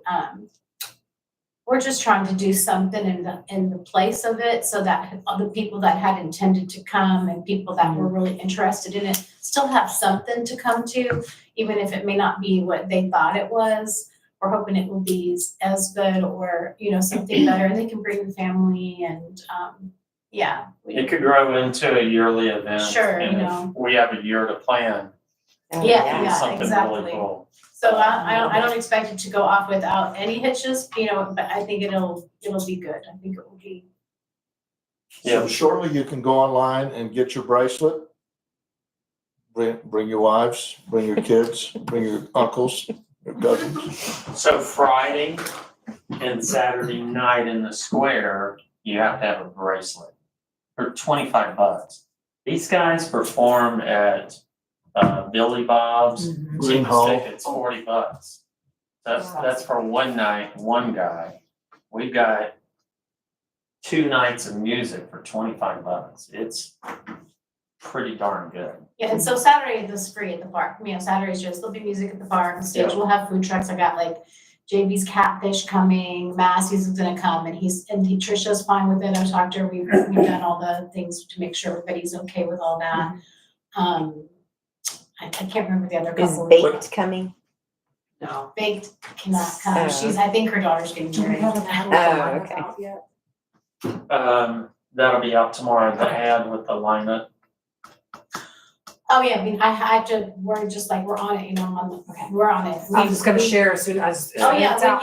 when I just don't wanna, I already pushed the preliminary ad. Yeah. So I don't wanna put the next one till I have every single thing in place perfectly, so then when someone goes to the website, everything's gonna match and it's all gonna make sense and. Look, a lot of this, I mean, it's like you're stepping off a ledge because. Oh, yeah. I You know. know, you got a commitment, a verbal commitment, but no contract in hand, and you're gonna be advertising a concert. Yeah. And it's like, I know Joe says he can sing, but You know, I think by the end of the day tomorrow, we'll have the contract signed, at least the ones I worked on. Well, we've already got, we've got Curtis, we've got his contract. And the guy just says, hey, there are people just take a little bit of time, I mean, you Yeah. know? What, were we advised of all the different vendors and musicians that were already signed up that turned around and, No contracts have been signed with got a musicians. cancellation? Well, I mean, I've gotta think that the county already had a good idea of what food trucks were gonna be. Some returning from last year. No, what we've done, and it's a bit different, is that we have partners now. We have Sextonville, we have, and on the river, we have establishments that sell food. And we had an agreement with them to try not to step on their food too much. And so we designed the trucks that are coming based on that largely.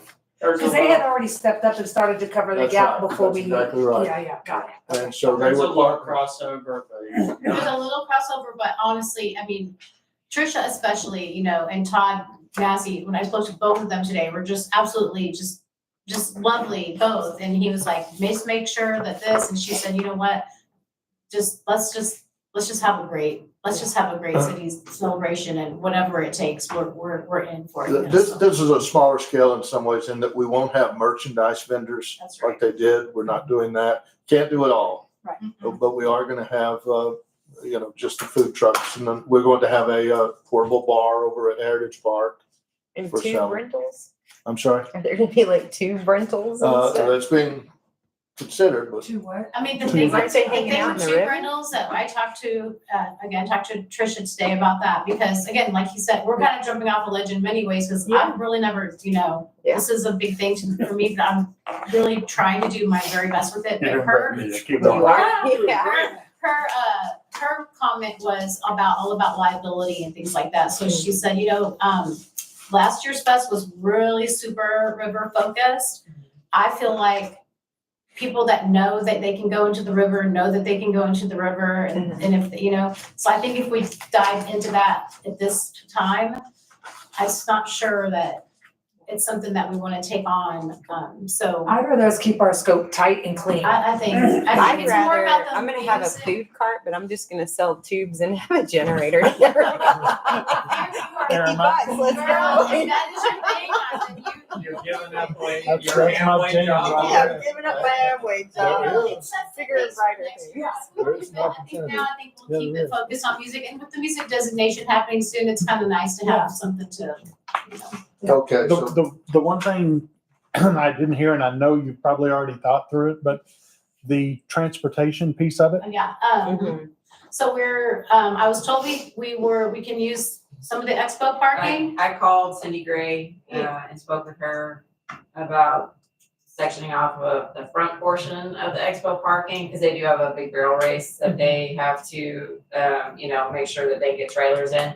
And she said we could have that front part, and then we can coordinate transportation. Yeah, and I have the transit lady I talked to today, and she's gonna do from the expo and then have a drop off to the park, all Saturday, to the park and to downtown, so it'll be like that little 3. Friday, no? So Nothing, far, just nothing circling Saturday. Friday? Friday is, because since it starts at night, we figured, I Well, don't the know. The Methodist Church is allowing, I Yeah. think they may charge. And They're- I they're don't think gonna we've put a- talked to Trig yet, but we're gonna talk about the school parking as well. I mean, they can park there, but Yeah, get I've his got, approval. I've got commitments from Jim Gartrell on that lot in between River House that we can use it for parking, so we got that, you know, we thought about making our place available, this parking lot out here, so we just need to put up signs where people can park. People can park, yeah. I mean, if we feel like we need a transit, I mean, just tell me, I mean, I can, I but think I we just. did it for Friday. Yeah, I Can think, still do it for Friday? yeah, I, Okay, and the only reason I'm thinking that is for the potential DWI Yeah. Yeah. issue. I think it'd be a good idea just to provide it if we can. okay. Just the one route though, just No, expo the route, hotels, like how many? Right? Like the Hotels, The hotels already do that. Yeah, yeah, yeah. They already have that. Yes. That's already been in place, I think. She said they already do that. I mean, just making sure that all those buttons are, all those, Well, don't they everything's ticked and stop tied. early? Is Right. there any way Yeah, they'll have to Right. expand their hours, they'll have to. Normally stop at Just pull them 8. into the conversation and say, hey, Yeah. we need you to do things I'll just call her differently back this tomorrow. weekend. She's really sweet. Yeah. I'm sure she'll be super helpful. So Yeah. if that's, I think that's necessary then. sounds great. Yeah, it'll And honestly. It'll make some nice incentivize salaries. fun. Yeah, of To, course. to We'll do it. figure out So, something. Okay. so anyway, so tomorrow, we got pictures, we've been waiting on pictures for the headliners, because we've got to use their official ones. So we'll have another thing out tomorrow with their pictures on it. That'll be what we blast out. But I think I think what's most important right now is that we have already put out that there is something. And that has money running behind it. So like I said at the beginning, that already has 15,000 impressions. So I think the word is out. But so it's a placeholder till, you know, the next, even if it's 48 hours from now, we can get it out there and then it really will be just like hammered out. You know, I'll probably even make a reel with myself and put something out, just, you know. We'll have radio ads as well. Radio ads are already out for that, already going for, they're just not detailed like the lineup, but it's like, hey, the Plex River Fest was canceled, but guess what? And so if you might hear it on Hank FM, it's already out there right I now. already have. Yeah, I did. So what street closures? Yeah, back to the amendment. I'm getting tired. So we're talking closing, Walnut, Vernon, and Elm, basically in the Yes. square area. Yes. Wait, Yeah. sorry. Walnut, Vernon. Vernon, and Elm, basically just around the square. Oh, I Yeah. see. Bernard will still stay open for traffic. Yes. Yeah. Yes. Make a motion to close the streets. Go for it. So I could hang out by the t-shirt shop and not have to buy a $25 band and listen. Well, that will be a consideration, and we'll just yell at you and call you cheap. Hey, I'm selling inner tubes. Anyway, we have a motion. Second. All in favor of closing the streets for the music? 5-0, pass. Discussion, consideration, possible action regarding special alcohol use permit application for the Biloxi Music Festival. I move to approve. I I have a question first. Wow. Yes. Sorry, I have to ask. Are there Yeah. gonna be EMTs and more police officers in Buck and Jesse? And I'm sorry, I didn't hear your first part. I said, are there gonna be EMTs downtown for big drunk people or overheating to do with that? And then is there gonna be more cops in Buck and Jesse? And then my other part to that is a special alcohol use permit just for one business to sell alcohol or more than one? More than one, and there will be ample, much more security than was at the Biloxi Fest last year. I can speak to that. I've been in coordination with the fire department and of course, you know, Buck is doing all the Yes. other stuff, but I've talked to them and they're aware of what's going on over that weekend. And they will be down at the Heritage Park during Saturday. And then they're well aware of what's going on Friday night, so they're gonna I be just, around. I know that it's part of the contract, for to use the courthouse to have EMTs on site while you're using the courthouse. Yes, we have it for And then, I was just curious about if the special alcohol use permit was only one restaurant in town, one restaurant downtown, or was it more than one It's restaurant? more than one. Okay, I just wanna make sure it included everybody. Yep. Just trying to be fair, make sure everybody's included. Yep. You have a motion and a second. Oh, you did? Mm-hmm. Wow, where was I? Let's go. All in favor? 5-0 passes. We will have libations at the music festival. All right, project updates, Troy. All right, so lane building. Hey, before you do this, did we dare take a look? Oh, yay. All right, let's do it. Outside? Take a We're recess. not adjourning, we're just meeting. No, you gotta take a recess. Do what? Yeah, Take a that's recess. 5-minute recess. Back at 9:48. 9:48. 8:48, 5 minutes back. I'm tired. What you hiding in there? I don't know how I managed to read his mind on that, but I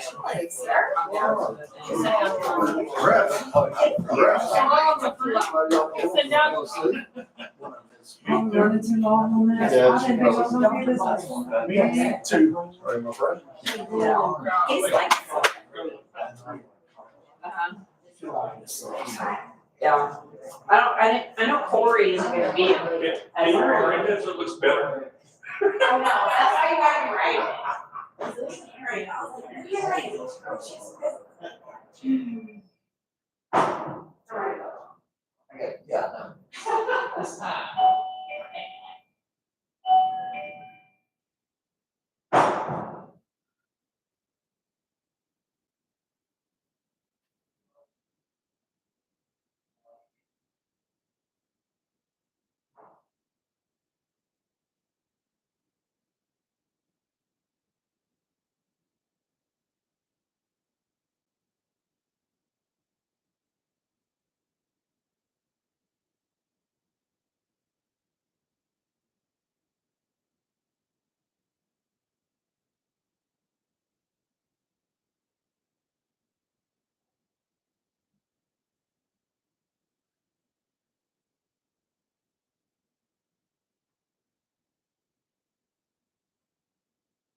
It might still be going.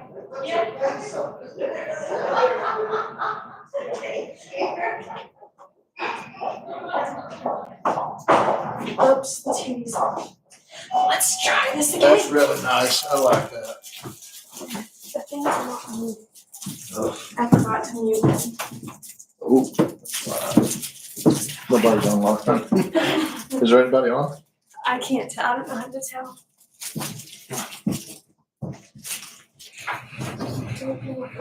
This is just the Facebook one. 700 people.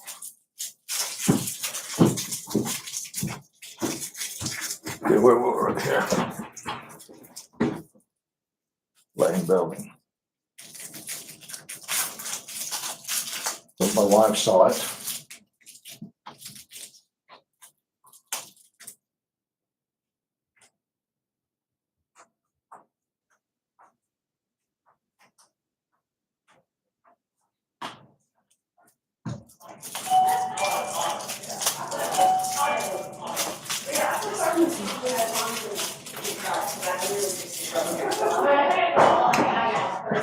to go.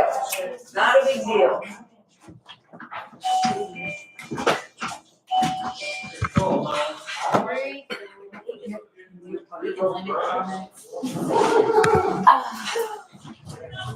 This is early compared to last time. Yeah, we're gonna speed date. This is not muted, so. I know, that's why I just I was like. just wanted to let that be known, it's not muted. Wait, you don't have to It's not muted. I'm on the, I got pictures of My George Street. It says it's great.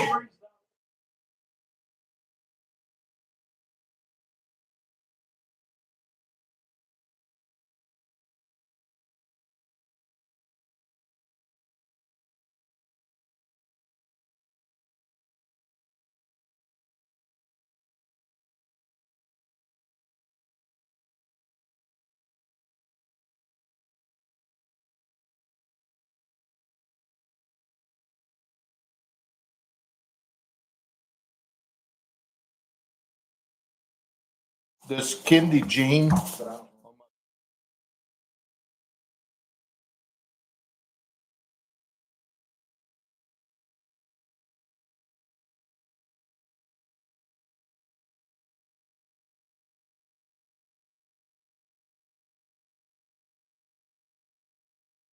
You might want to.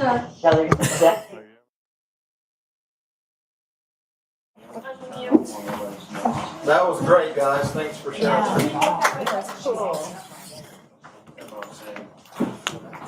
So when will Okay. it be on? Like when? We're back in session. Recess is over.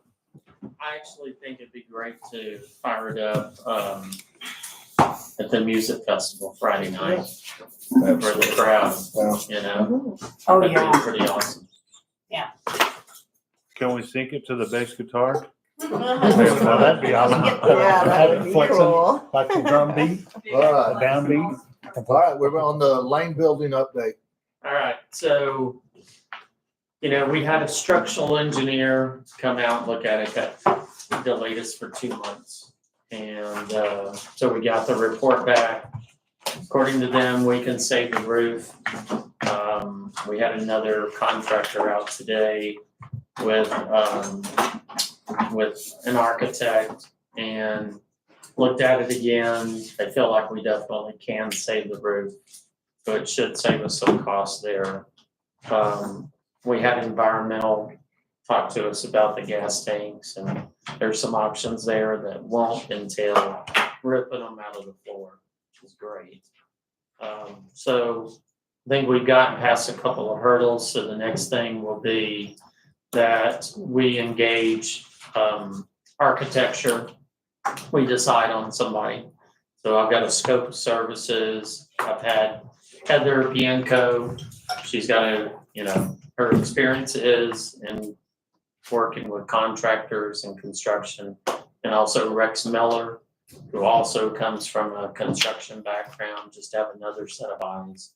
Review their qualifications, and I think we will negotiate, services, and then get something out to contractors, ask for, a request for professional services.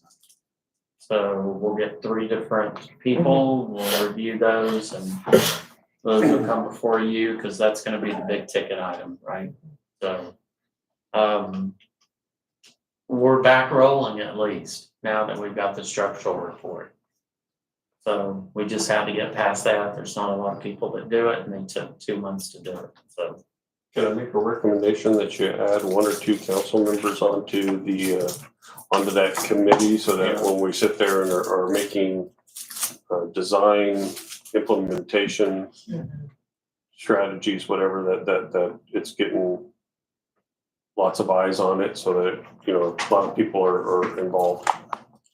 Sure, does anybody have a construction background? I don't have a construction background, but I've done a lot of remodels as far as 911 stations and fire stations and dispatch centers. Are you talking about for like feedback on the layout? Of the design and layout, Okay, yes. gotcha. Yeah, that's my main concern is the design and layout, not, I just think you know, you get somebody from HBC, maybe somebody from, Well, this is gonna be a daily operation. I get- Every I day get you're it. gonna have to be there. well, I think you're saying, where's the break room gonna go? Yeah, I think it's more in the line out of the architect's design, not somebody that has to be down there slinging a hammer every day. Well, we'll all do that. We'll all take a look and find. I would encourage us not to overload this with too many people because it's hard to get them organized. I can't worry about everybody else.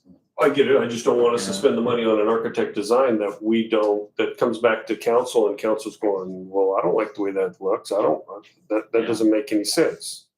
Well, you So tell that's why I them what say, you want. that's why I think if you get various eyes on it, Sure. what I may think of, I may drop the ball on him and maybe Stuart picks it up and he says it or something, you know? I don't know, I'm just thinking, getting some influence. Yeah. I would say just big picture, the part of the building that's mostly petrified wood is the part that I want the most amount of people to have exposure to. So I don't know where the most clients walk in the door, but like, no offense, Larry, I don't want it to be Larry's office, that Larry's getting to intake all the beautiful petrified wood. And he's living in splendor. Or Jim or whoever. Back over there. Huh? Larry's taking CVB. I don't, he might be, actually, he might be the exact one that has the most people walking in the room. Maybe we give him And a feedback. look, I understand what you're saying, and I thought the same thing. However, we do have challenges with that because the grassy area for parking is on the east side. That's not where the petrified inside walls Right. are, Yeah. right? So on the other side, there's no parking. So if you put that as the public area, there's no place for people to park there. They may have to walk a few steps. They'll be all right. Listen, we want to be a walk friendly and maybe we'll even get a blue zone. compliant. I got one thing, and it's a little late in the game, but I hope they're taking a lot of precautions for asbestos in there, because my grandpa has mesothelioma, and it's something that we just found out like 6 months ago. And so it's very, very important that they're really, whether it's our guys or subcontractors, really, and some of them might not think about no more, but they One of the really. interesting things about this building is the sheetrock behind it, and the installation is usually your issue. There is some in the ceiling, but it's a very important part, but I don't think we're gonna have any issues there, but we will check all of those. And I think a current update frequently, and Richard, anytime you wanna go over and look, please do. Well, But like I said, I'm we'll working. update the council on, this is kind of what we're thinking. Absolutely. And I mean, look, we would never sign on to, any kind of plan without having council or take a look at it. So, Anything else on it that we need to know? no, just, there is the issue with Chris's house behind it. So that may be something that we may need to pursue. And that is, whether he's interested in selling a part of that we could use for additional parking on the east or west side of the building. So, I'll take all the parking we can get. yeah, so that's a possibility as well. And the property line is under the exterior wall. We're kind of encroaching already. There's not any room for me back there. Oh, wow. Okay. No worries at all. Just keep plodding ahead. Just keep plodding Brian, let ahead. me know how that I goes. should be shocked, but Moody Booker missed it by a little. Okay, strategic plan status update. Okay, so these are comprehensive plan. Okay, here we go. All right, this is the 2-year strategic plan, goals and initiatives. You look at the check marks on the ones that we've started or we finished. And it's the same thing with the comprehensive plan. So I'm gonna hand these out. These are ones that we've started or finished, for instance. You know, under strategy, relationships and partners, create a downtown merchants association. That means monthly for networking, resources, partnership, community building to be included on the recommended events and traditions calendar.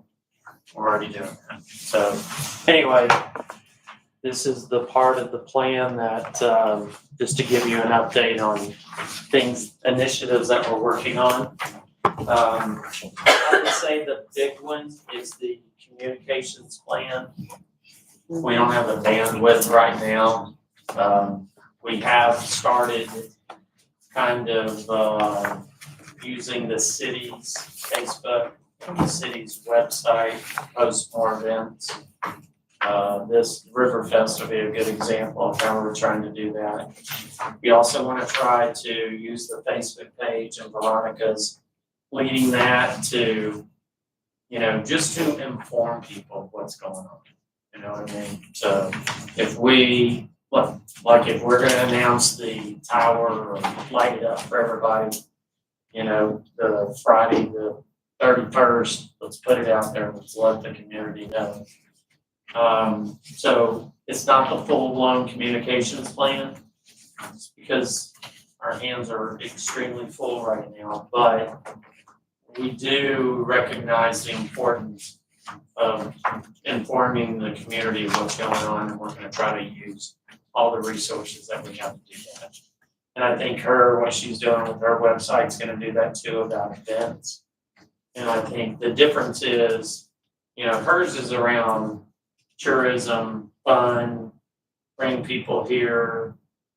Hers is about, hey, here's what we're doing to address X, Y, Z, you know, whether that's a road, whether that's, you know, an update on the lane building, right? You let people know what's going on with it. Hey, we're about to start construction is about to begin on the city's lane building annex, whatever we want to call it. So that's what I think she can do from the city website side, so. I would like to see us push more, and maybe we are doing it, because I could very well be missing it. But make sure that, our residents are also getting the information about the tourism stuff, right? So just making sure they're super tied into too, because they get the benefits of the efforts that we're making for tourism. We should be getting the benefits in a couple ways. A, we get the sales tax, keep my tax rate low, yay. But then also, oh good, this is a family, because everything that we're doing, we don't want to do anything for tourists that we don't want our family to be a part of, and it's not meeting that. So I think it'd be really good for us to do everything we can to also make sure that residents feel like we're not just spending our time on tourism, but that we're including them and we're thinking about them and we want them to be a part of it as well. And I love the idea of you're sitting there at a concert and the person next to you, they're not from here, you are, and you get to say, oh my gosh, have you been to this place? You gotta go shop here, you gotta go eat here. And we get to meet new people and interesting people. It's lovely that we get to live in our little enclave, but then we also have some great visitors that we get to come and kind of meet with and hang out with. And so make sure that we're scooping our neighbors in. You know, and look, I totally agree with that. I've felt for a long time that, you know, the local community doesn't exactly come to the town square, you know, other than maybe Sexton Mill. You know, Whiskey Woods tends to be people from outside more than I think people from inside. Sexton probably is more of a local crowd.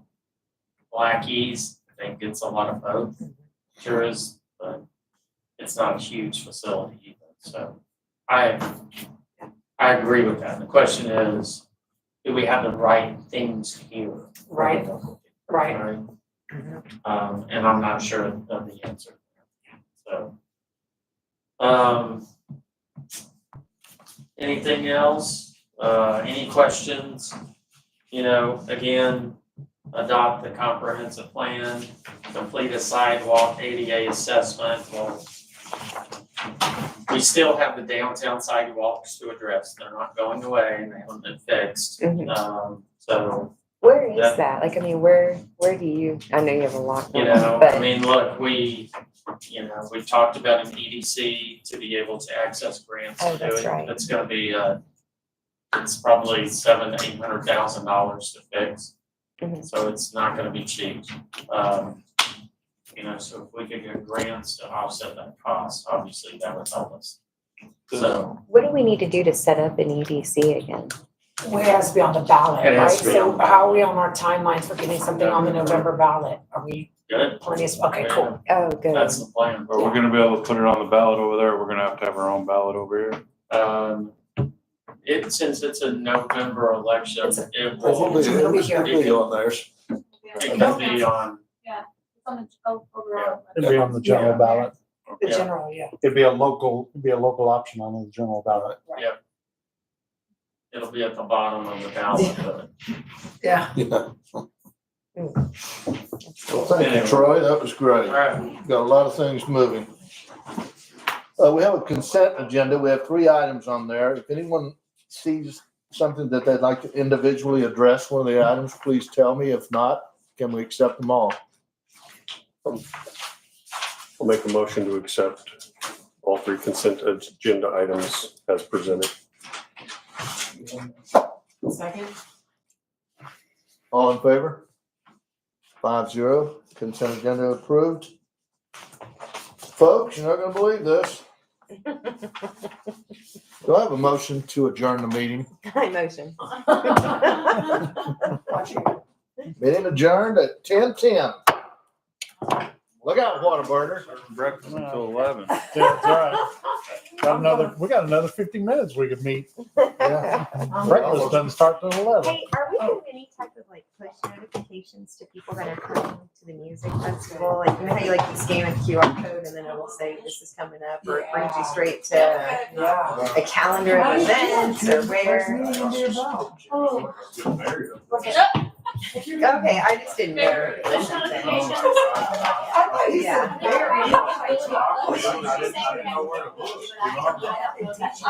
Thank you, Jim. We're trying to get y'all out here earlier. Hey, how do you control?